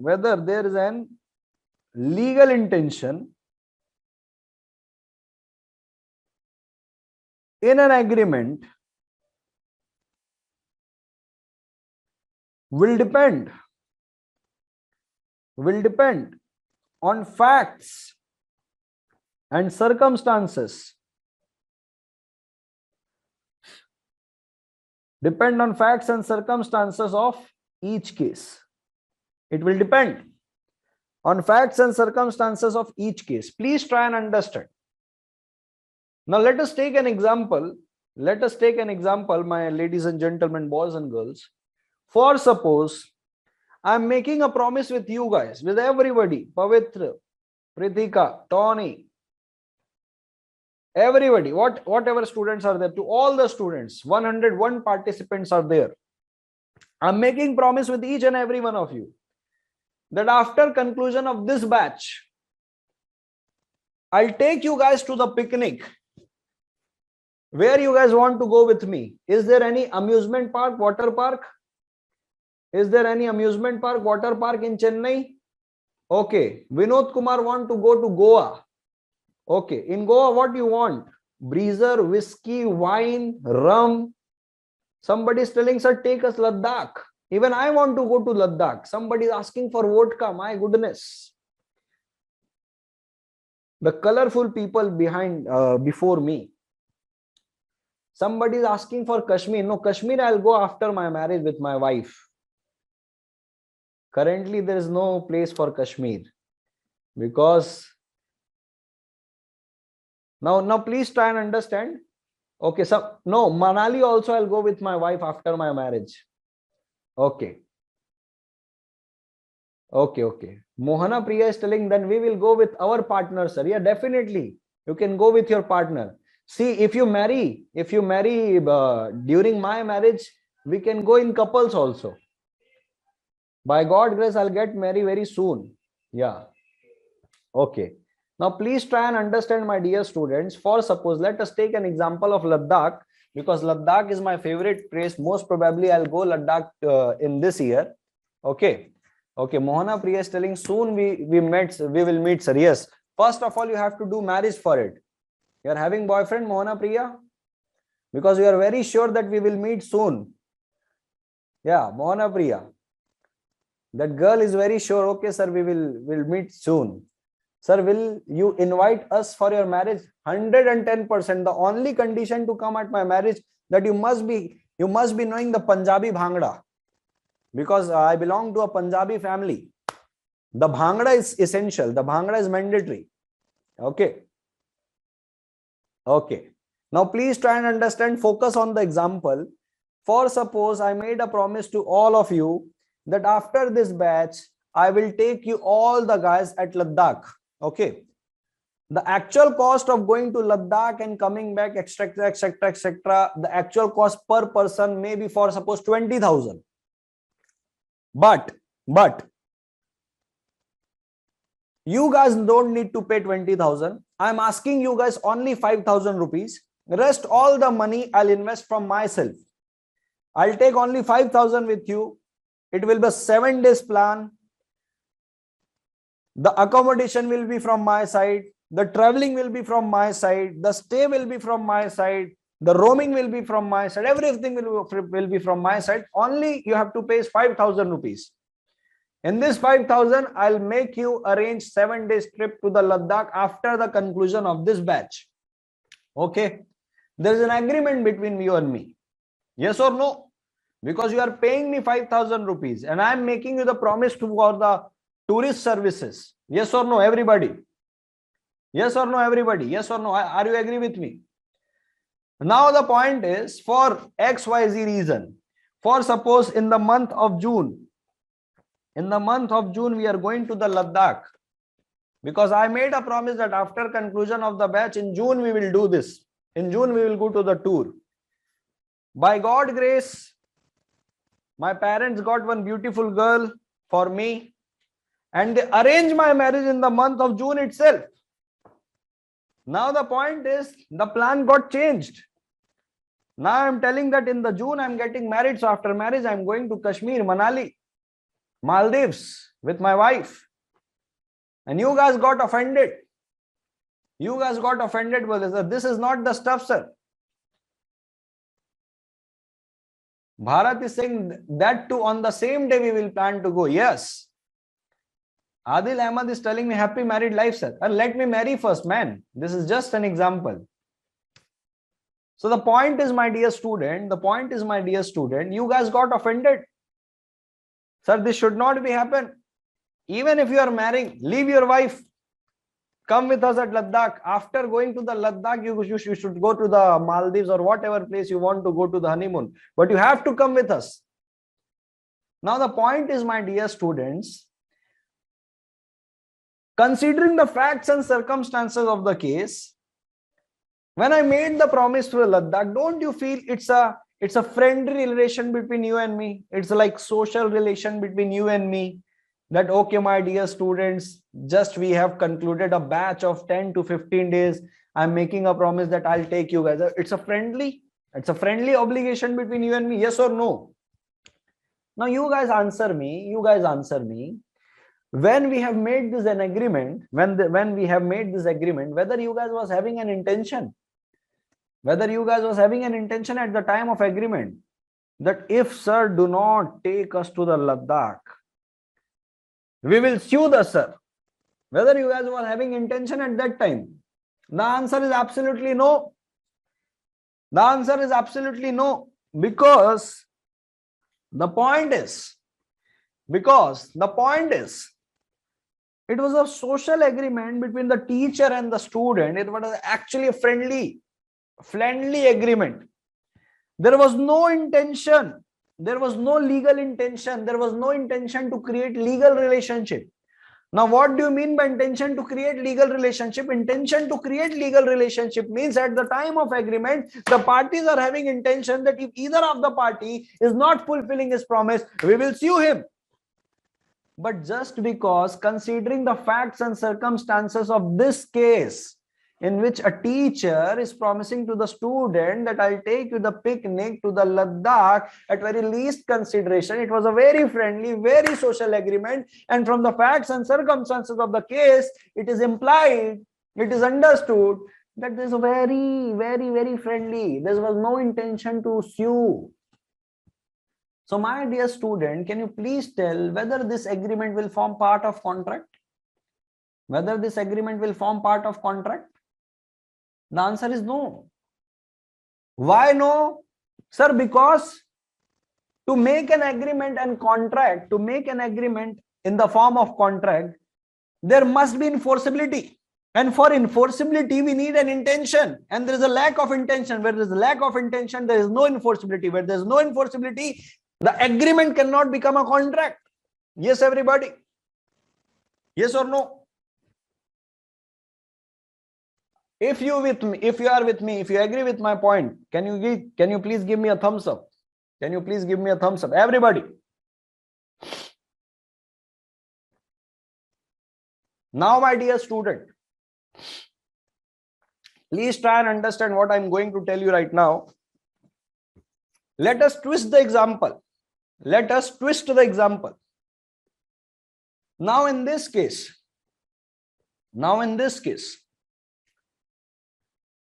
I, being an Arjun Chhabra, on behalf of you all,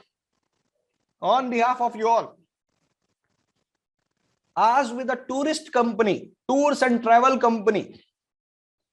I asked with the tours and travel company that, for suppose the tours and travel company is this, like Delhi to Ladakh tours and travel company was there, and asked the tours and travel company that we are the people of 100 students. I'm having 100 students along with me, and I want to arrange a Ladakh trip for all of us. Please give me a very economic rate of 7 days trip. The tours and travel company organized for me a 7 days trip at rupees 7,000 per person. 7 days stay, traveling expenses included, accommodation expenses included, roaming is included. Now we are having an agreement with a tour and travel company, and he is organizing a contract, he is organizing a trip for us. My dear student, whether this is a social agreement or the commercial agreement, can you please answer? Whether there is a social agreement or commercial agreement, can you please answer? It's a commercial agreement.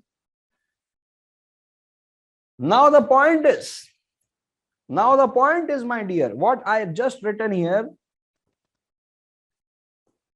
usual presumption, generally contract presumes that in commercial agreement are enforceable because they have a legal intention. Don't you think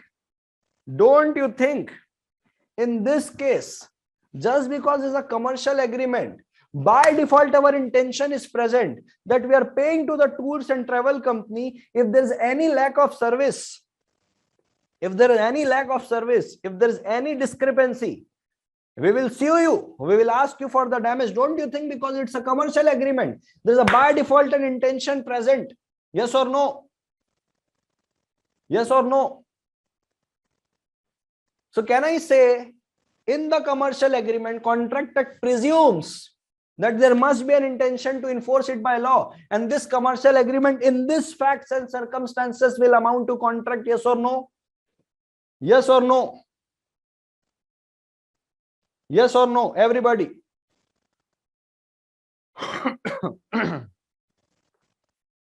Now let me again twist the question. For suppose that Blyton is my very good friend, the guy with black shirt, black t-shirt. Your name is only Blyton, right? No, this name is Blyton. Yes, okay. So for suppose Blyton is my very good friend. He became chartered accountant. He is now professional. Now earning lots of money. Now he started the business of tours and travels. He organizes a trip for every tourist. Just because he is my very good friend. Now I'm asking Blyton, like, Blyton, just you are my very good friend. Yaar, I want to organize a picnic for my student. Yaar, can you please organize the tour for Ladakh for my students? And as you are my friend, you should charge me very least amount. Now Blyton is, sir, you are my friend, sir. You are my teacher, sir. Okay, you are my friend, sir. Usually I charge, sir, 7,000, 5,000 for the trip. For you, sir, just because you are my very good friend, sir, only 2,000 rupees for each of your students, sir. Only 2,000 rupees. I'm making an agreement with my very good friend. in a very friendly manner. After the agreement, now Bliton is telling me, sir, the rail expenses, sir, the railway ticket is now very expensive, sir.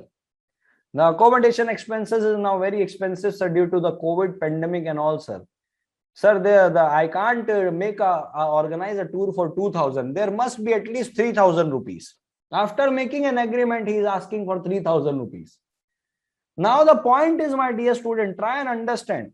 Considering the facts and circumstances of each case, in this case, even though I'm making a commercial agreement, but there was no intention to sue because the person with whom I am making the agreement is very good, is very good friend of mine, man.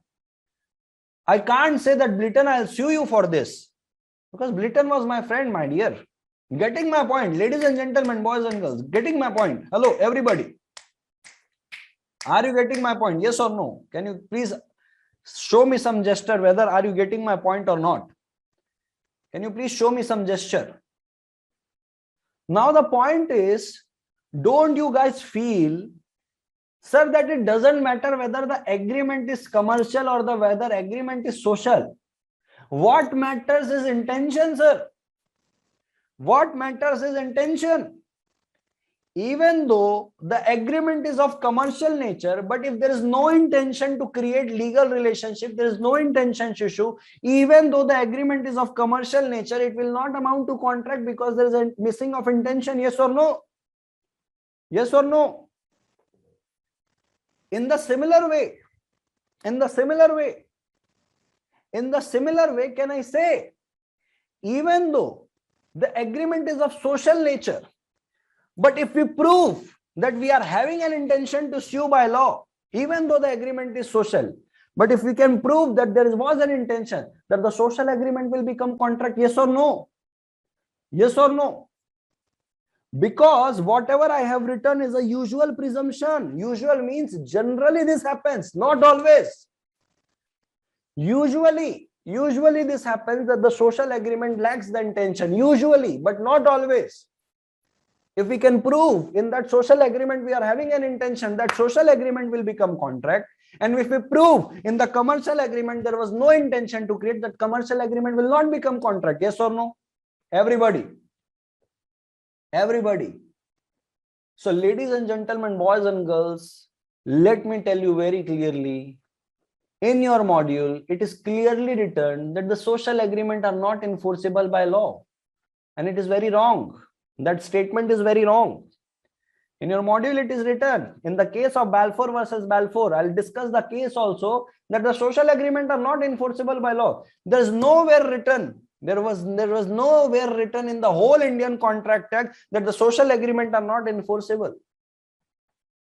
The practical thing is, there is a usual presumption. Contract Act generally presume, not always, but generally, in most of the case, the Contract Act presumes that the social agreement are not enforceable because they lack an intention to create legal relationship. It's a usual thing, general thing, but not a practical thing. So practically what happens if the social agreement, even though social agreement is having an intention to create legal relationship, it will amount to contract. And if the commercial agreement lacks the intention, it will amount to agreement, not a contract. Are you getting my point, ladies and gentlemen, boys and girls? So the statement which is written in the module is absolutely wrong practically. Now the point is, my dear students, please try and understand. Would you like to see one practical case in which the agreement was of commercial nature, but because there was no intention to sue, the agreement do not become contract? You want to listen the practical case? That case is also not given in your module. And the practical case is given on your notes. Sir, how to identify whether as an agreement has a legal intention? You have to identify via this. Facts and circumstances. Facts and circumstances. That's why I have given you n number of examples. Now, just because you have asked the question, how should we identify? Let me give you another example. Let me give you another fact. Let me give you another circumstance. Now, you should tell me whether there is an intention or not, because you have to identify the intention from the facts and circumstances of each case. Now let me give you an example. You should tell me whether there is an intention or not. Can I give you an example whether you guys can answer or not? Hello everybody. Now please try and understand what I'm going to question you. In my hometown in which I'm currently living, in our hometown we are having a complex, a commercial complex we are having of 3 floors. Okay. We have given on rent, each floor we have given on rent. The first floor, the ground floor, we are given to the supermarket. There's one supermarket, or the grocery items and the cosmetic items that supermarket is having. Okay. With that supermarket owner, we have the agreement, and in the agreement, it was written. That you have to pay the monthly rent on 5th of every month. On 5th of every month, you have to pay the rent. In case of leaving the property, if any damage happens to the property, you will bear the loss. In every year, there will be increase of rent by 10%. The fourth condition, that if in any month there is a default in paying the installment, the party should leave the premises immediately and should be ready to face the legal consequences. It is written in the agreement that if any dispute arises between the parties, both the parties can go to the court, can go to the legal consequences, can resort to the legal consequences. Now, considering the facts and circumstances of the case, can you tell me whether this is an agreement or contract? Whether there is an agreement or contract? Contract, because it was clear, it was written in the agreement that we will sue each other, we will do this. It is written, it is a clear-cut intention in the agreement. So whether there is an intention to sue or not, whether there is an intention to create legal relationship or not, will depend on the facts and circumstances of each case. I'll tell you 2 more cases right now, right here. Okay. I'll tell you 2 cases. You have to answer me what will happen in these 2 cases. You will tell me what will happen in these 2 cases. The first case is of Balfour versus Balfour. Mr. Balfour versus Mrs. Balfour. The first case is of Mr. Balfour versus Mrs. Balfour. What happened in this is the husband and wife was living in England. Like they got married in Ceylon. Now after marriage, they went to England. At England, the wife, Mrs. Balfour, got arthritis, got some disease. And because of that disease, she was compelled to get admitted in the England. So as she was admitted in the England, Mr. Balfour, his husband, promises her that, my dear wife, you stay here itself. Your health is not good. You should not travel. You stay here itself. Be rest assured. I'll send you monthly £30 for your cultivation, for your care. In the lovingly manner, they are promising each other. And Mr. Balfour is telling his wife that I should go to the Ceylon, back to Ceylon to earn money. When I'll earn money, I'll send you £30 each month. You should stay in England because your health is not good. Wife stayed in England on the belief that Mr. Balfour will send £30 each month for the cultivation, for the care. After going to Ceylon, Mr. Balfour sent money for 3 months. £30. After 3 months, Mr. Balfour realized, I'm happy in the Ceylon alone. Now I should stop giving money to my wife.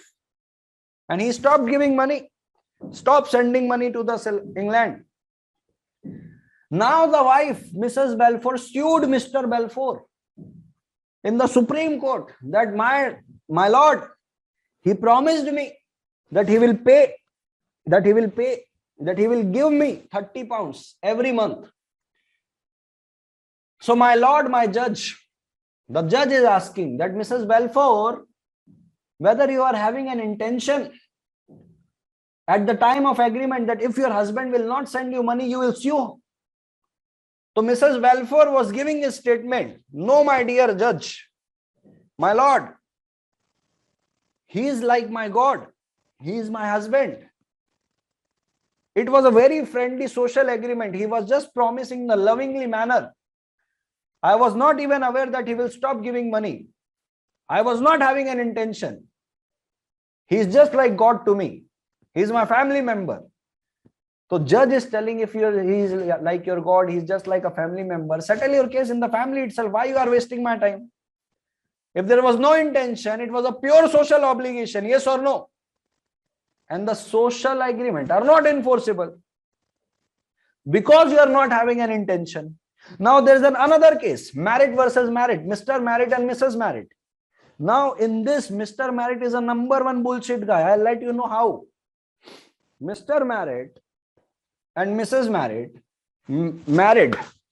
married. Getting the point? Mr. Married, Mrs. Married, getting married. Yes, everybody. After marriage, they bought a loan. They took a loan from the bank. And after getting the loan, they bought one house from the loan amount. So they took a loan from the bank. After getting the loan, they purchased the house. They were nicely living in the house. Okay.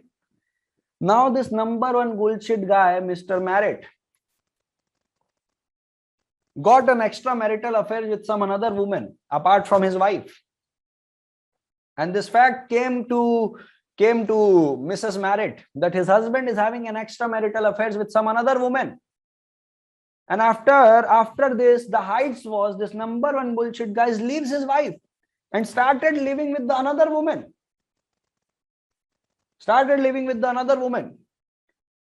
Mrs. Marriott got offended. And now Mrs. Marriott wants that, as you being my husband, leaving me along with the loan amount and started living with the another wife, you idiot, you should pay me the monthly expense because I am your wife. Who will pay the loan? Who will take care of me? How I will survive?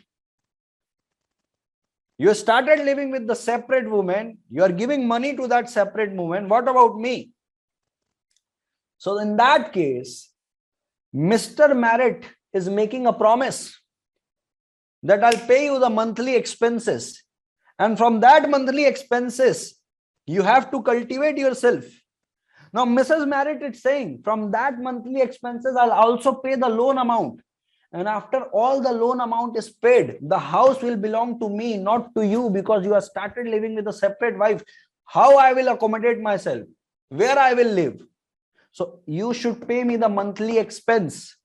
And after you pay me the monthly expense, from this monthly expense, I'll cultivate myself. I'll also pay the monthly installment of the loan. But after the loan is paid, the house will belong to me. I will be the sole owner of this house, and you will not be having any joint ownership of this house. After the loan amount, the house will belong to me. Mr. Marriott agreed. Bole, okay, I'll pay you the amount. From that amount, you have to pay the loan. And after the loan is paid, the house will belong to you. Mrs. Marriott was like, I don't believe you. Give me this in writing. Write it down, everything. Because I know tomorrow you will refuse that you haven't promised like this. You're a number one bullshit guy. Before marriage, you have promised me that I'll be with you forever. After 6 months of marriage, you went to some another girl, keeping your nose to another woman. Give me this in writing. Now again, in this case, the agreement is between husband and wife. After the loan amount is paid, now Mr. Balfour, Mr. Marriott, number one bullshit guy, is refusing. Well, no, I'll not give you the ownership of the house belongs to me. The judge is asking why. The case came to the judge is asking why. Well, there was no intention to create legal relationship. Now my point is, my dear students, now you tell me whether there is an agreement or whether there is a contract in this case, Mr. Marriott versus Marriott. Hello? There is an agreement or contract in this case. Please tell me whether the wife will get the house or not. Because if this is a contract, the wife will get a house. But if this is only agreement, there is no intention, the wife will not get the house. What judge told you? No? My dear Mr. Marriott, you are a duffer. You are a bullshit guy. You are telling there is no intention just because you are husband and wife. Don't follow the Balfour versus Balfour case here. Don't follow that in case of Balfour versus Balfour, if there is a friendly agreement, social agreement between husband and wife, it is not enforceable. This will not be the case in this. Judge told, in this case, you idiot, you are leaving your wife behind and living with the separate woman. You are, without divorce, you are separating yourself. During the process of separation, you are living with another wife. That's why your wife told to give this in writing. So writing, it doesn't matter. Even if the agreement is in oral, the point is you are living with a separate woman, and during the process of separation, when you are living with a separate woman and you are promising your wife that you will pay the amount so that she can leave his wife and pay the loan amount and get the house. There's a clear-cut intention on this agreement. There's a clear-cut intention in this agreement that in case if you breach your promise, she will sue, and it is absolutely a contract, and the wife will get the house. Getting the point, ladies and gentlemen, boys and girls? So my dear student, you have to take out the intention from the facts and circumstances of each case. If there is an intention in the agreement to sue, it will amount to contract. Otherwise, it will be an agreement. Yes or no? Ladies and gentlemen, boys and girls, are you getting the point? Everybody, are you getting the point? There must be an intention. Now, let me tell you, my dear student, what clarity you have now got about this intention. I'm betting you, no one in the whole India can teach you this concept in this deep detail. Even the module is having a wrong statement that the social agreement are not enforceable. Even in the case of married versus married, there was a social agreement between the husband and wife. Still, there was a contract because there was an intention considering the facts and circumstances of the case. Getting my point? Getting my point? So it doesn't matter whether the agreement is of the social nature or the commercial nature. What matters is intention. What matters is intention, and you have to take the intention from the facts and circumstances of the each case. Yes, everybody. Now, do you want to see one case where the agreement is of commercial nature, but there was no intention? Just because there was no intention, there was no contract. Do you want to see the practical case? So 3 cases we have got to know: Balfour versus Balfour. The second one is Marriott versus Marriott. Marriott versus Marriott. Somebody was asking the spelling. Marriott versus Marriott. This case is not given in your module. The case is given Balfour versus Balfour. And another case which I'm going to show you right now is, please have a look, my dear student.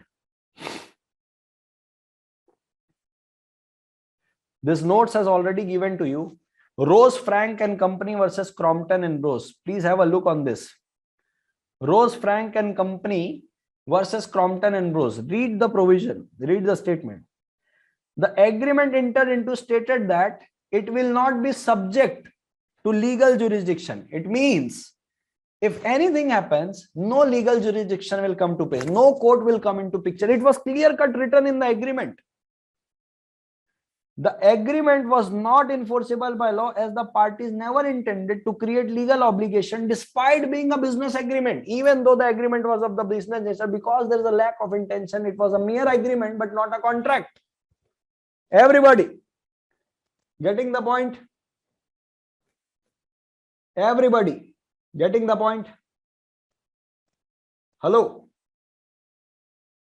Now I'm giving you a break after one last statement. Now I'm giving you break after the last statement. Please try and understand. Please try and understand. Just a moment.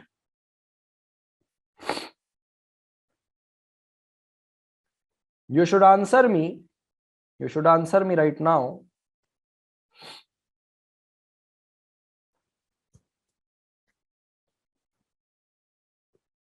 Every contract is an agreement,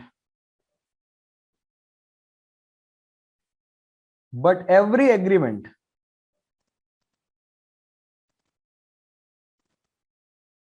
is not contract. True or false? True or false? Every contract is an agreement, but every agreement is not a contract. True? Everybody. Now, you should note it down. Whether you have noted it down, all these things noted or not? Noted? Everything noted? Everything noted? Everybody. Noted or not? Noted? If somebody wants to note it down, please note it down. Have a break of 15 minutes. Okay. I'll be giving a break of 15 minutes only. You should note it down. I'm here itself. I'm not going anywhere else. If somebody wants to have a word with me, we can have a word. Somebody wants to off your camera and do breakfast, you can do breakfast. But first, make sure you have noted everything. You have noted everything from here to here. You must note it down this. And I request when I ask you to note it down, please note it down. Don't take photos and all, because when you will take the photos, you will never note it down in your copy. Okay. So please note it down. All these things you must note down.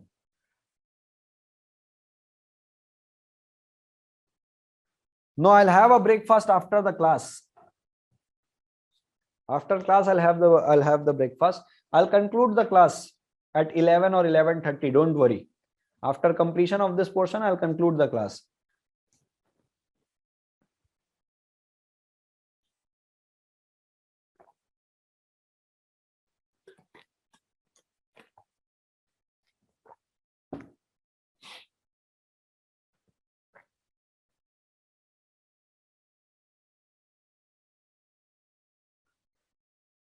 Please note it down, everybody.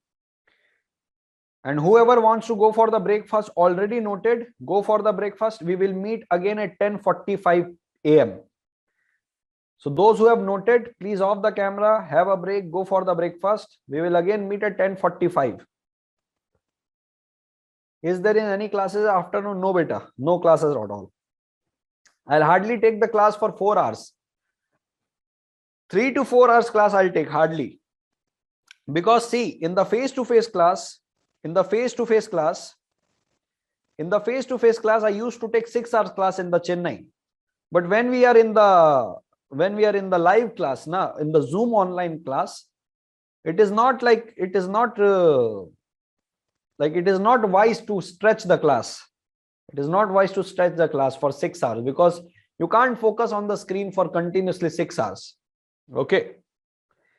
Yes.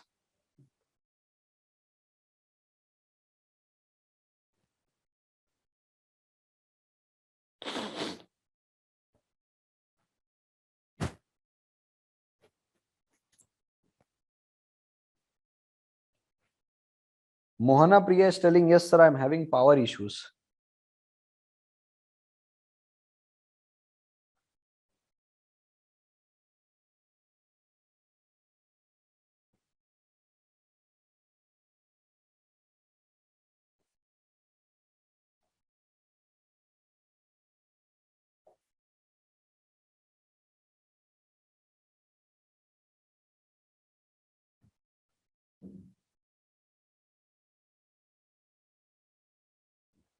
Mohana Priya is telling online classes are totally damaging my eyes.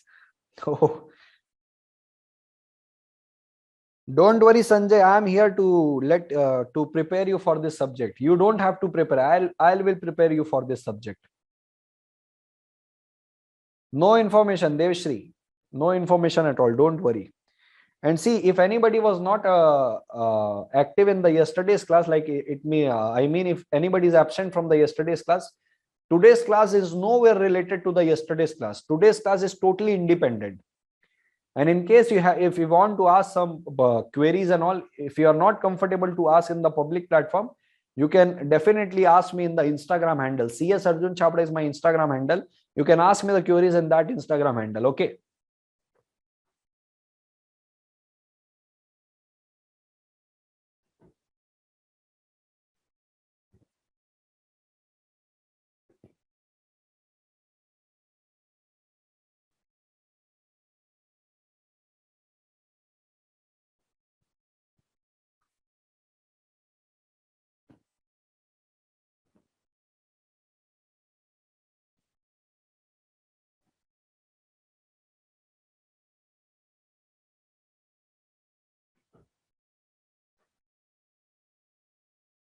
Balfour versus Balfour, I will explain. Please have a look on this. Please note it down. I'll explain Balfour versus Balfour. See, what happened in Balfour versus Balfour is husband was simply promising the wife that your health is not good. I'll pay you some amount. So 2 to 3 months he paid the amount because both were living in the different countries. After 2 to 3 months, he stopped giving the amount. So wife sued. So wife sued to when wife sued, the judge asked whether you were having an intention. So wife simply gave an statement that I was not having an intention to sue my husband. It was a social obligation. It was a social agreement. So that's why it was a mere social obligation, social relation, social agreement between husband and wife. It was not enforceable.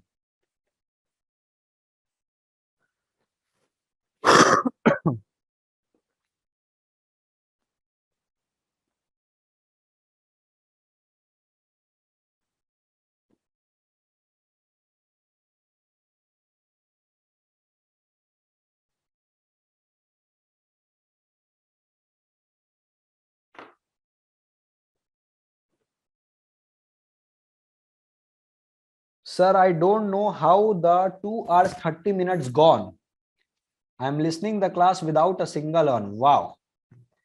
I take it as a compliment. Mohini Priya, thank you so much, my dear. I take it as a compliment. Thank you so much. Sir, we want to remember these cases. No, my dear. Whatever you want to learn or what is the important things and all, I teach each and everything. Well, I'll be covering the syllabus. If there are 10 topics, I'll let you know. Out of this 10 topics, the second, third, fourth one is only relevant. Rest of the topic you can leave, or rest of the topic is important from your exam point of view. That's it. So don't worry about it. I'll let you know each and everything.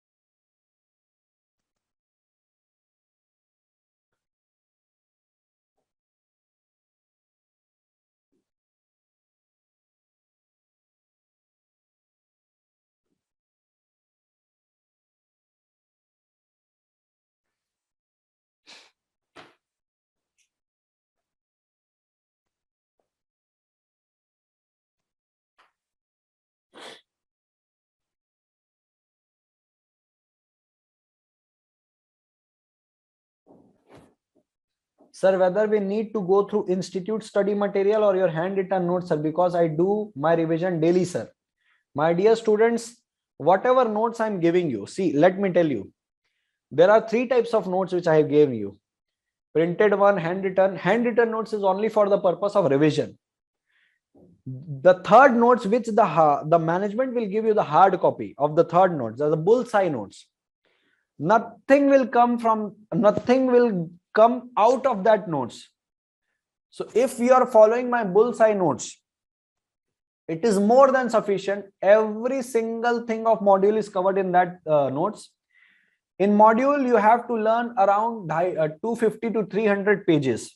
But in my bullseye notes, there is only 176 pages and entire syllabus is covered in that bullseye notes. Don't worry. Don't worry at all. When we got that hard copy, sir, you have to ask this from the management. You have to ask this from the management. Management will let you know when you will get the copy. Sir, what is the section, sir? 2H. 2H is for contract. 2B for the promise. 2H is for the contract and 2B is for the promise.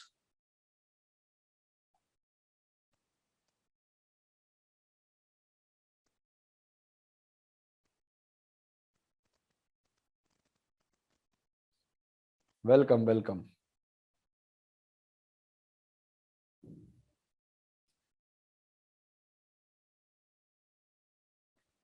There's nothing in next page. Next page is just an example, my dear. There's nothing. Everything is noted. Everything is noted.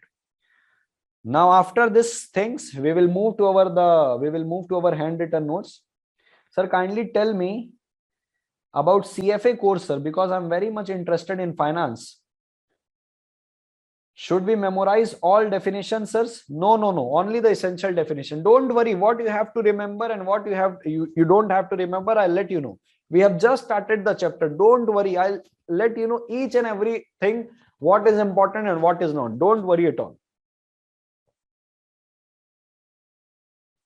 Only important section you have to keep in your mind, like section 2H, important definition. Section 2E. See, the institute is not going to ask you what do you mean by contract, what do you mean by agreement. Don't worry, we have just started. I'll let you know each and everything what you have to learn from this particular unit and what you don't have to learn. Don't worry. After 3 to 4 classes, you will get well versed what to learn and what not to. Okay.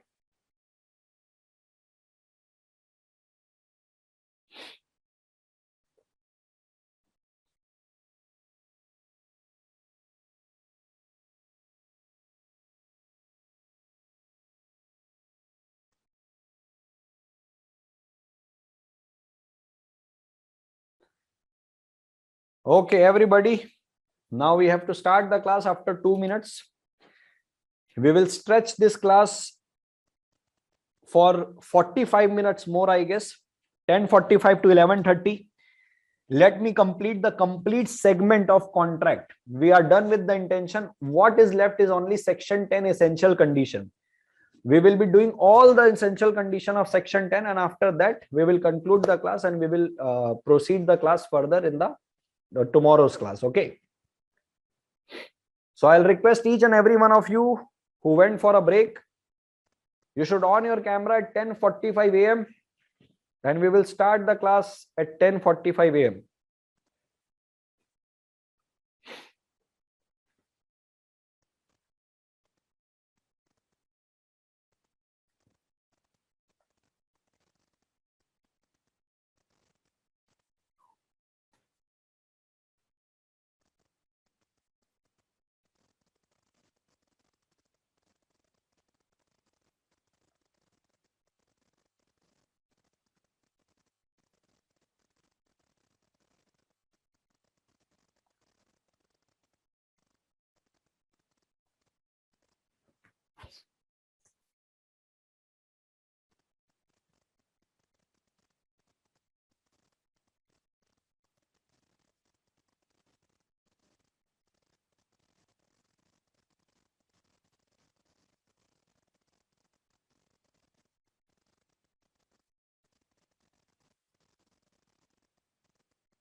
Pavitra, you know, only you are the only student which are present right now with the video, and everyone videos of you and the one more guy. Siva Balan. Now everybody is coming.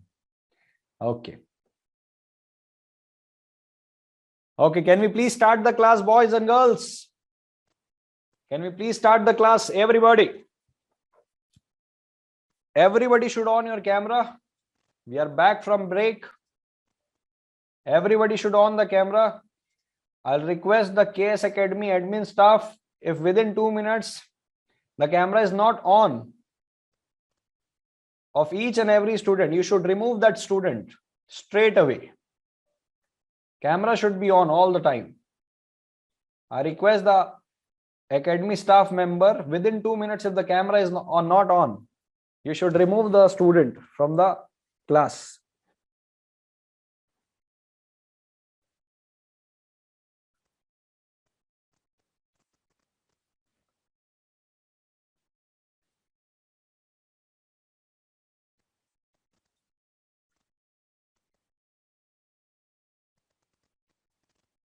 Yes, everybody should on your camera, everyone.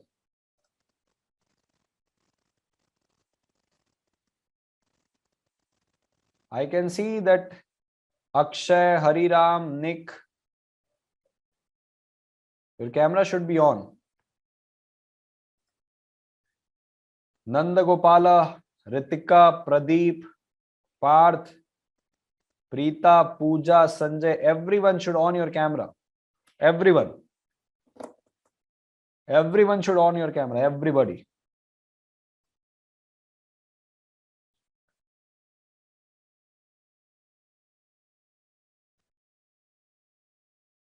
Yes.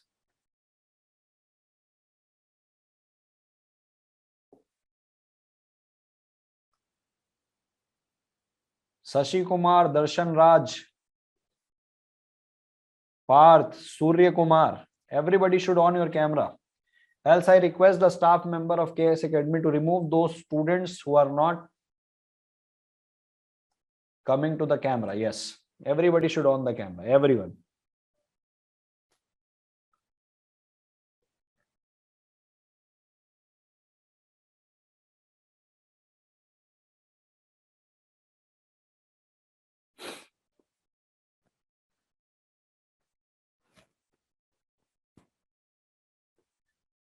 Everybody should on the camera, everybody.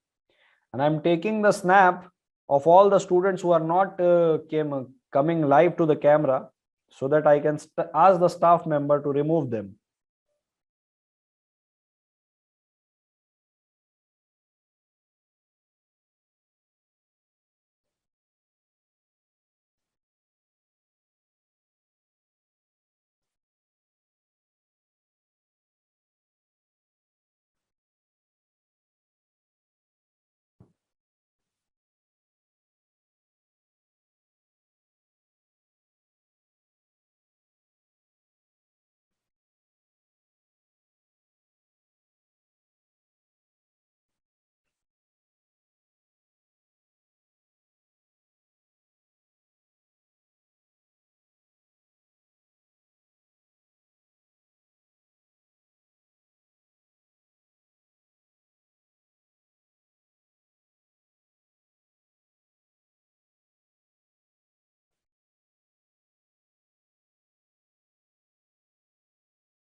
Sanjay, what you have sent right now? Group invite. Sanjay, you should remove this. Sanjay.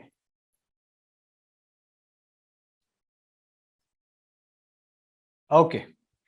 Let us start the class, my dear students.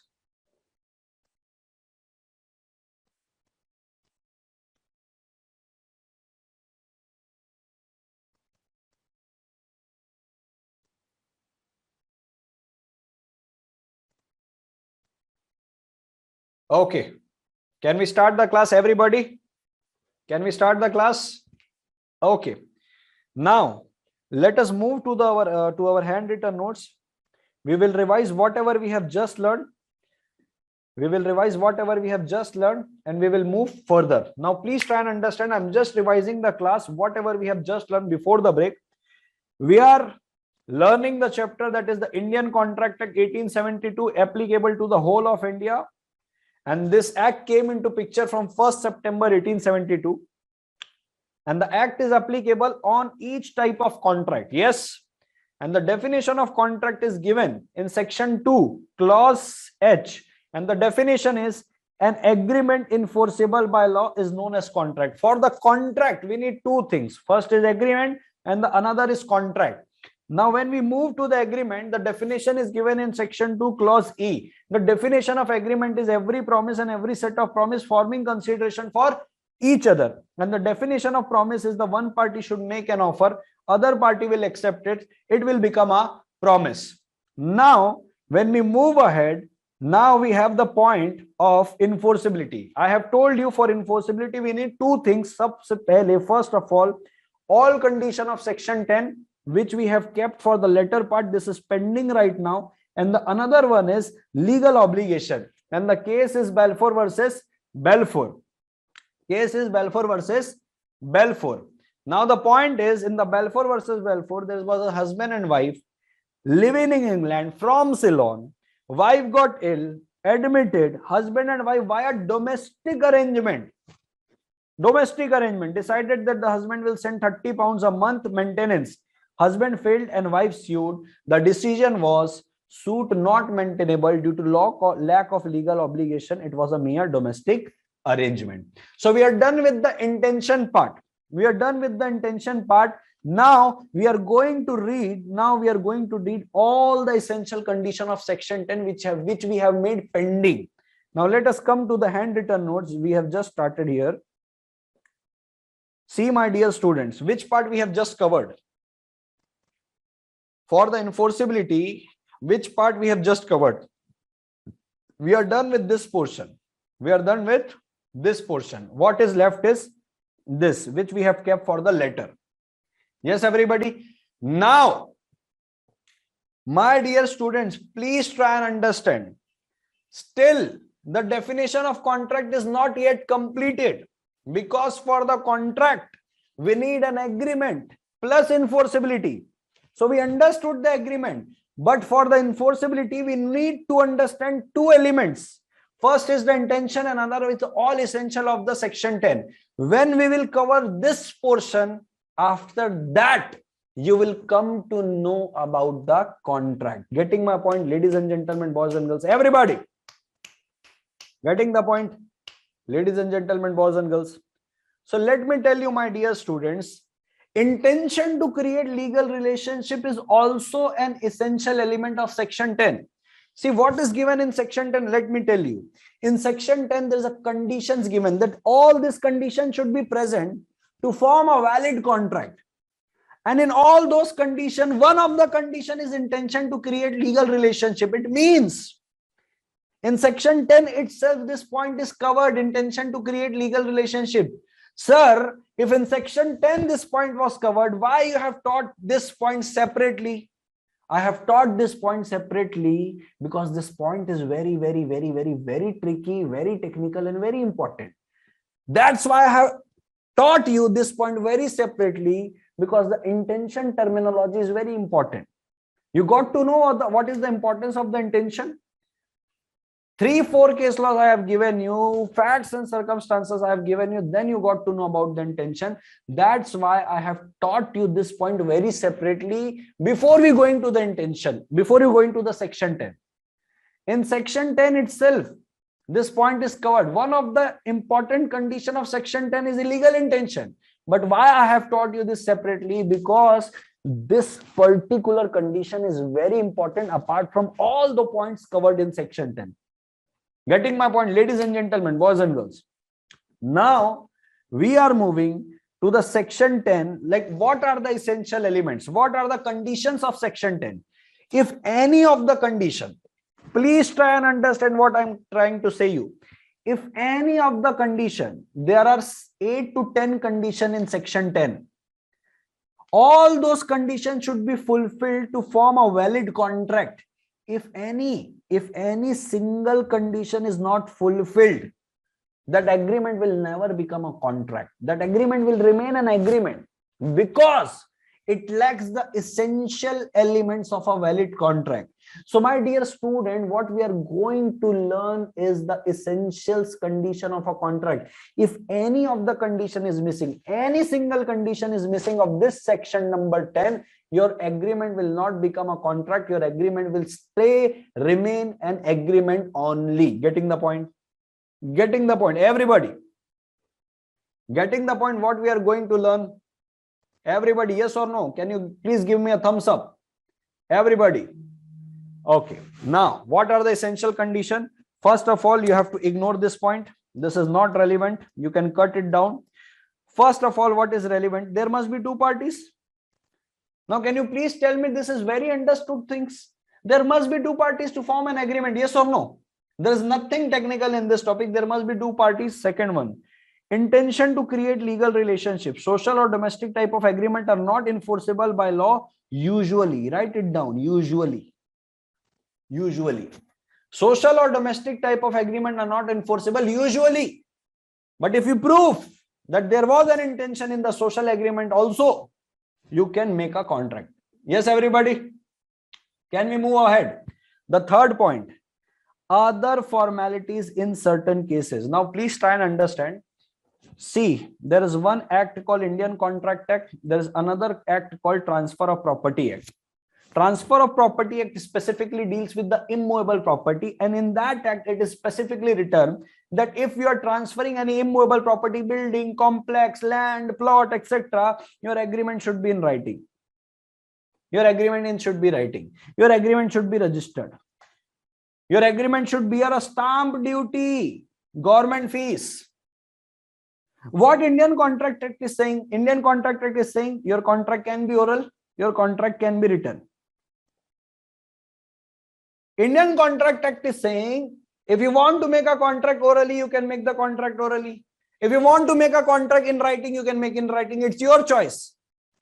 I'm not putting any condition in the oral or writing condition. But the another act, Transfer of Property Act, came into picture, which is saying if you want to make a contract, or if you want to make an agreement related to immovable property, your agreement must be in writing, your agreement must be registered, your agreement must have the stamp duty.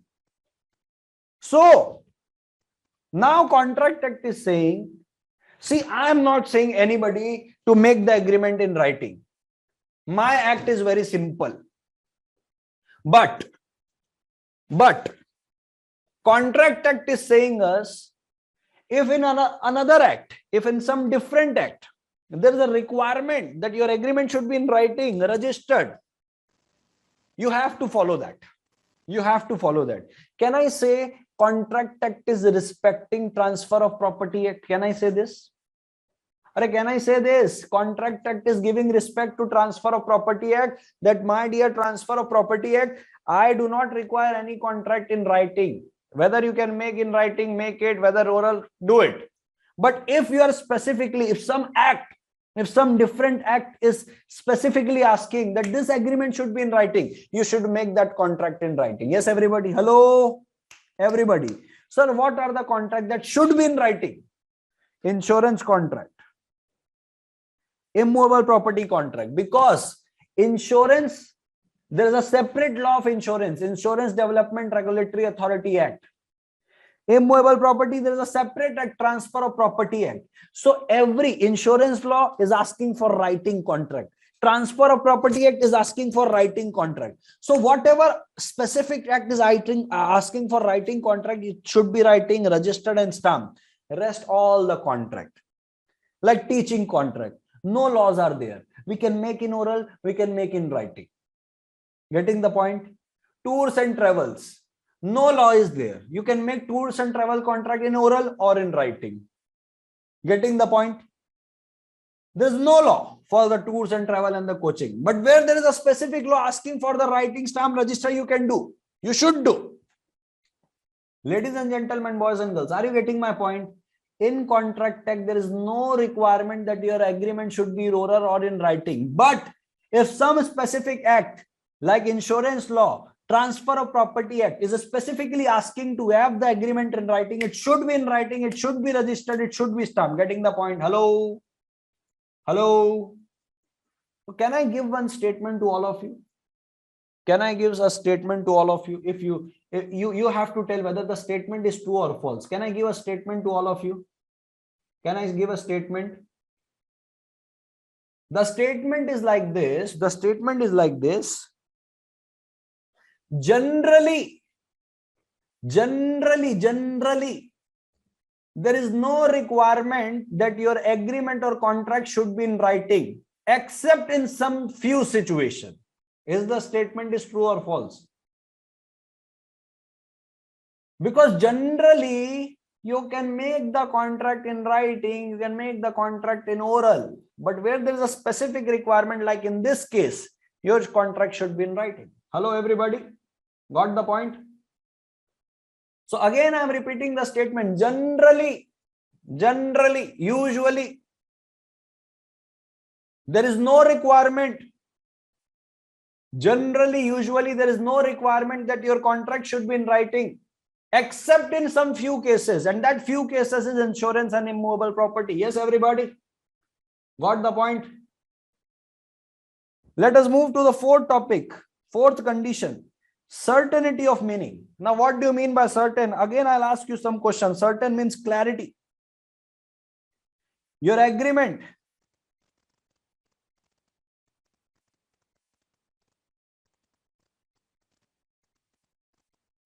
should not be vague.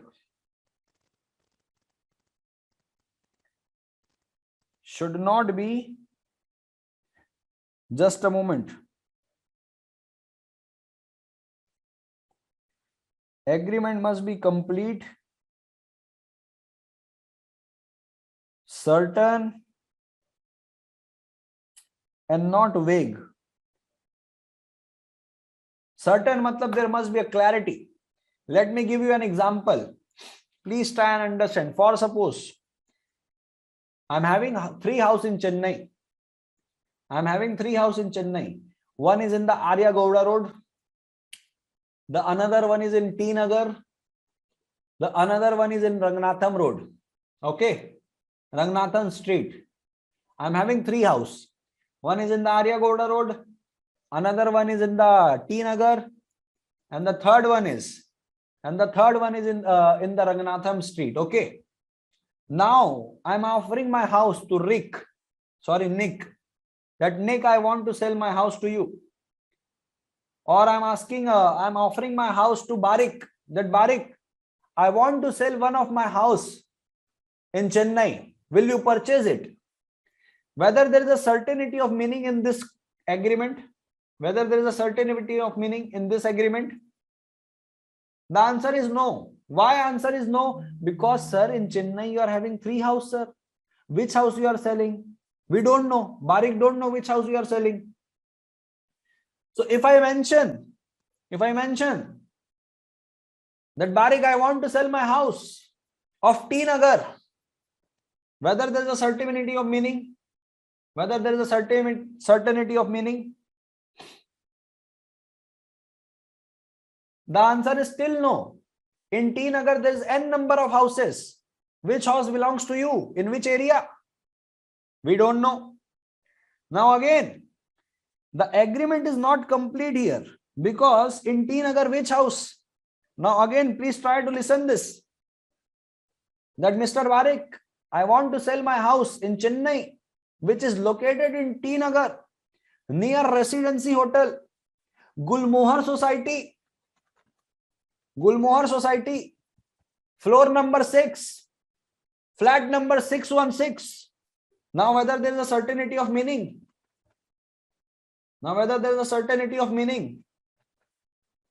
Hello, everybody.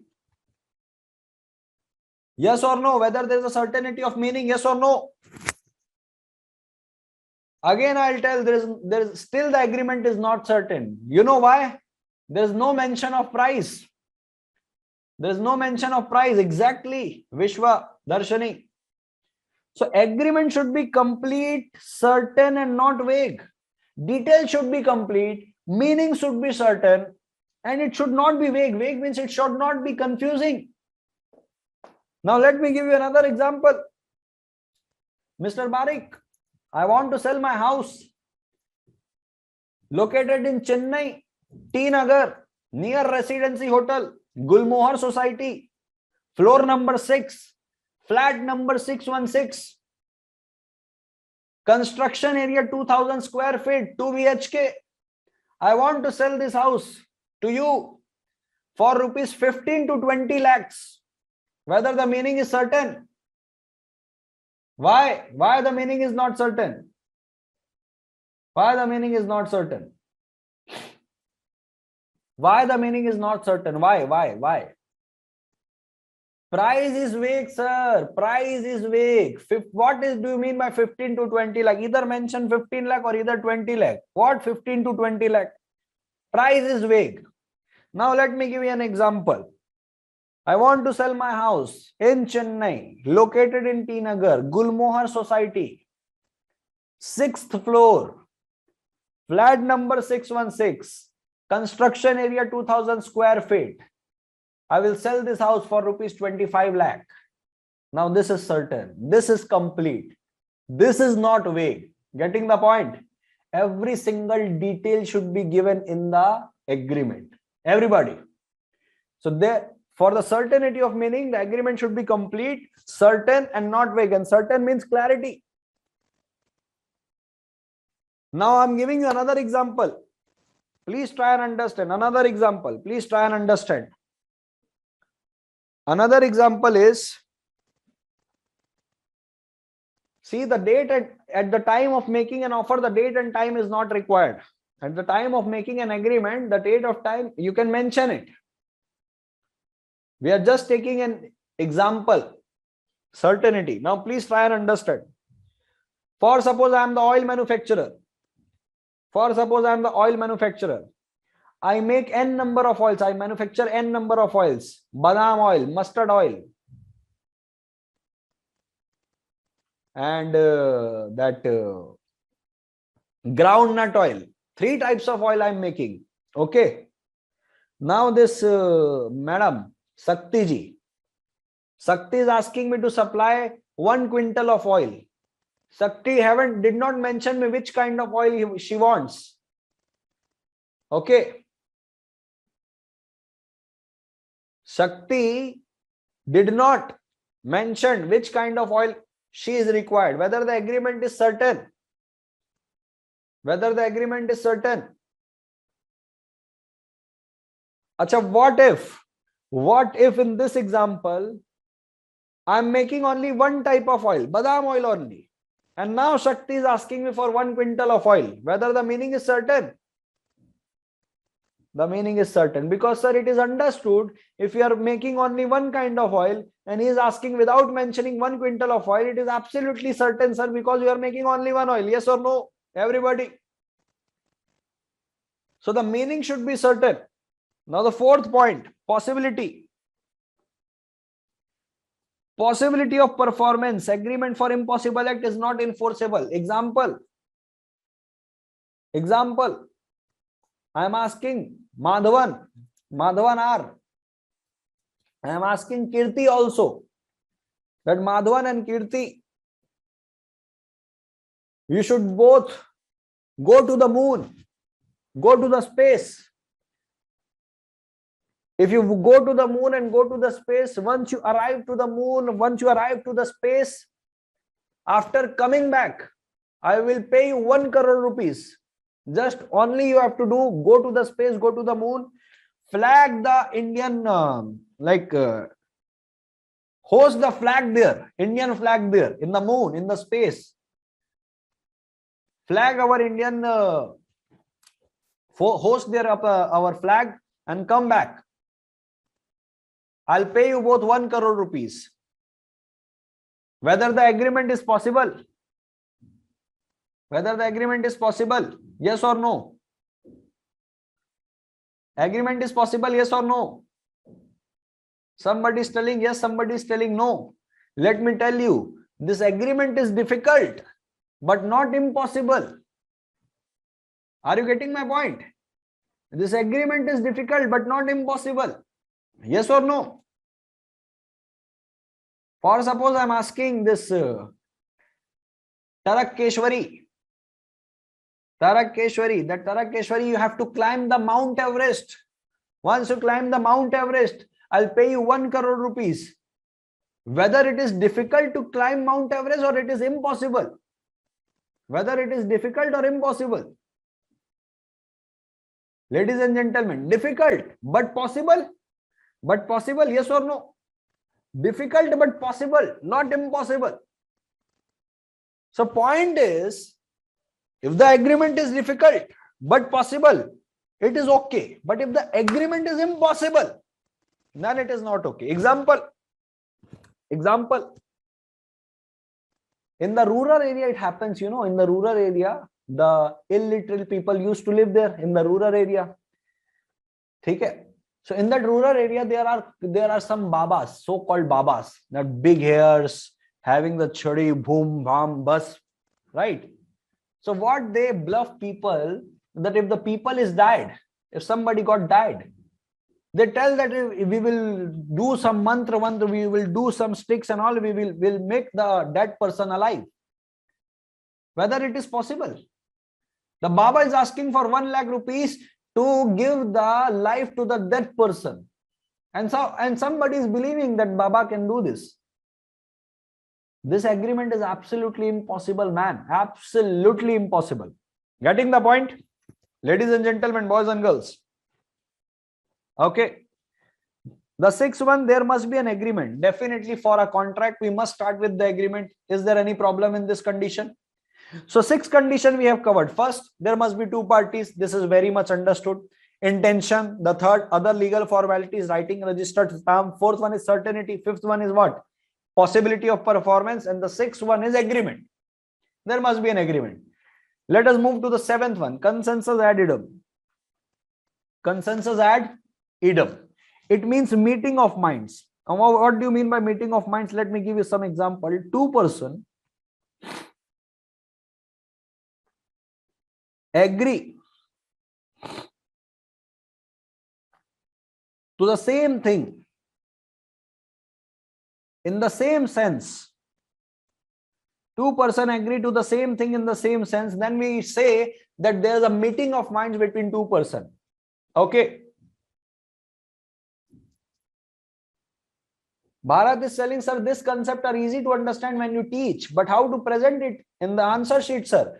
For that, my dear student, you have to wait for 3-4 classes. Let us cover some of the topics. After that, I will throw you some questions which is asked by the institute and I'll dictate the answer. You will get the idea how to present this. Don't worry. This is a very first class, my dear. Your education is my responsibility. Don't worry about it. Please have a look on this. Consensus ad idem, 2 person agreeing to the same thing in the same sense. For suppose this guy, sir, shall we get this handwritten notes? My dear 880, what your Zoom name, I don't know. I have already sent this note in your WhatsApp group to the girls and to the boys group respectively. These notes are already with you in the WhatsApp group. Yes, everybody, you got the notes, everyone? You got the notes, everyone? Okay. Now, please understand this point. Consensus ad idem. Consensus ad idem means 2 person agreeing to the same thing in the same sense. For suppose I'm having 2 horse. I'm having 2 horse. 1 horse is of black color. 1 horse is of white color. 2 horse, white and black. Nice breed, international breed horse. Okay. Bleaton, all 3 of you, what you are doing? Please concentrate on the classroom. What you are seeing in the mobile phone, Instagram post, a beautiful lady, or what you are saying in the phone? Please focus on the concept, what I'm trying to convey here. So I'm having 2 types of horse. One is black, one is white. I'm offering one of my horse to Nick, the specs girl. I'm offering one of my horse to Nick. So when I'm offering Nick, whether you will purchase my horse. So when I'm offering my horse, In my mind, black horse is there. Black horse. For black horse, I'm offering. For black horse, I'm offering. I'm having 2 horse. For black horse, I'm offering whether Nick, whether you will buy my horse. I'm not mentioning which horse. I'm just simply telling Nick whether you will buy my horse for rupees 10,000. Now Nick is believing. Now Nick is believing. Nick is believing that Arjun is having only 1 horse. Nick do not know I have 2 horse. Nick knows that Arjun is having only 1 horse, and that is white horse. But I know, because I am the owner of the 2 horses, I know I am having 2 horse, and I'm making an offer of black horse. But just because Nick is unaware that Arjun is having 2 horses, and Nick is aware that Arjun is having only a white horse, Nick is giving acceptance for white horse. I'm making an offer for black horse. Whether 2 persons agreeing to the same thing in the same sense? What is missing? What is missing? Same thing is missing or same sense is missing? What is missing? What is missing? Vishwadarshani, thing is matching, thing is horse. 2 persons agreeing to the same thing. The sense is not matching, my dear. The sense is not matching, because my sense is black horse, her sense is white horse. The thing is matching, the thing is same, the thing is horse. Though both the person are agreeing for the horse only. Both the person are agreeing to the same thing, but the sense is not matching. But the sense is not matching. When the sense is not matching, there's no meeting of minds. There's no consensus ad idem. There will be no contract. Yes, everybody? Everybody got the point? Can we move ahead? We will do this part later on. We will do this part later on, everybody. We will do this part later on, free consent. Tomorrow we will do, because again it will take some time to explain those concepts to me. It's a very tricky concept. Okay. Now let us come to this topic, capacity of parties. 2 parties, 2 or more parties who are making an agreement, there must be major. Major means 18 or above. They must be of sound mind. So what do you mean by sound mind? This topic will come in the great details in the 3rd unit. For the time being, you should understand the sound mind means the person in a capacity of taking a rational decision, an intelligent decision. The person in the capacity of taking rational, intelligent decision will be considered as a sound mind. Okay. The 3rd one is otherwise not disqualified. Otherwise not disqualified means Vijay Mallya. Vijay Mallya is a major person. Vijay Mallya is the sound mind. But Vijay Mallya is insolvent. The person must not be insolvent. The person must not be deserter. Deserter means one person who murdered something, who murdered someone, and now he's absconding. He's a deserter. He's escaping from police, known as deserter. That person is a sound mind. That person is having a major age, but otherwise disqualified. Otherwise, even though you are a major, even though you are of sound mind, but you are otherwise disqualified because you are insolvent, because you are a deserter. Person should not be alien, enemy. Now, what do you mean by alien and what do you mean by enemy? As per Indian Contract Act, please try and understand. Alien means the person, as per Contract Act 1872, alien means the person who do not belongs to India. As per Contract Act, the person living in USA, the person living in UK, you are making contract with that person. As per Indian Contract Act, that person will be alien to you. When the person will become alien, enemy? At the time of war, Pakistan again attacked to our army mans. Now again the situation of war is there.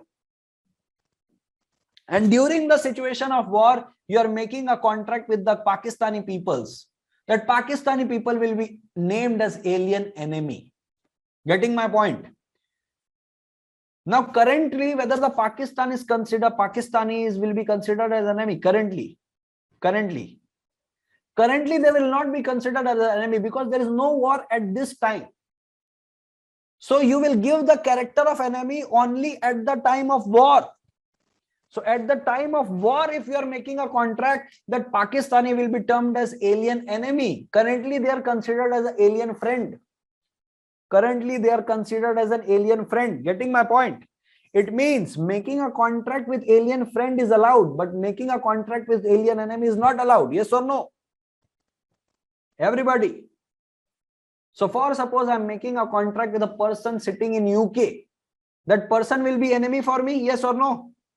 No, absolutely no. The person will be alien for me? Alien enemy or alien friend? Alien friend. So these are the disqualification. So even if you are major and even if you are of sound mind, but you are having disqualification, you are alien enemy, you are insolvent, you are a deserter, you are convicts, you are disqualified. You cannot enter into a contract. Yes, everybody. There must be consideration. There must be consideration. Because without consideration, the agreement will not form. And where there is no agreement, there cannot be contract. Yes, everybody. Lawful consideration and object. Lawful consideration and object. Now, please try and understand. This is very interesting topic. Lawful consideration and object. In your agreement, whatever agreement you are making, the agreement, the purpose of the agreement, the object of the agreement should be lawful. The consideration should be lawful. For suppose this man, Tharunesh Are, wearing a big headphone, the specs guy, is a smuggler. Selling weed, cocaine, all the drugs he's selling illegally. And that Tharunesh is making a contract with this Nanda Gopala that you will pay 10,000 rupees, I'll give you 10 grams of cocaine. Whether the object and consideration of agreement is lawful. Object is also unlawful because the object is smuggling. And the consideration is also unlawful because you are paying for the cocaine, for the illegal toxic things. Yes or no? I want to give one more example. This example is little bit vulgar, but I want to give it to make you a better understanding. All you guys know about the red light area. Yes or no? Everybody of you know about the red light area, where there are very beautiful women who just met the barik right now in the bike. All the beautiful women are there offering sexual relation for some money. Yes or no? Don't you think the object and consideration, first of all, the object and consideration is immoral. First of all, it is immoral. And the secondly, it is unlawful as well. Yes or no? Ladies and gentlemen. So the object and consideration should be unlawful. Now for suppose, example, for your better understanding, I'm giving the example. For suppose Bilton went there. Example, Bilton went in the red light area. She asked the girl, how much? The girl told 2,000 rupees for 2 hours. He paid 2,000 rupees. Girl kicked her. Girl kicked him after 1 hour. Well, go. You don't know how to do. Girl kicked him. Now he's like, I'll go to the court because I paid for 2 hours. You kicked me after 1 hour. The court will kick first, hey, Bilton. Because the object and the consideration is unlawful. You can't go to the court. What you will say to the court? Yes, everybody. Getting my point? So the object should be lawful and the consideration should be lawful. Then the court will make the object enforceable. Now let me tell you one thing. For your better understanding, I'm giving the example.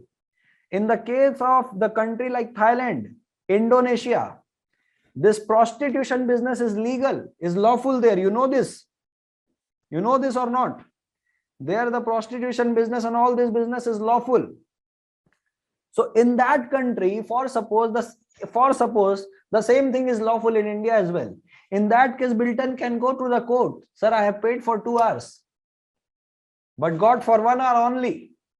Because in their case, that is lawful. But in India, it is not lawful. It is immoral. Getting the point, everybody? Yes. So your object and consideration should be lawful. And consideration should also be lawful. Getting the point?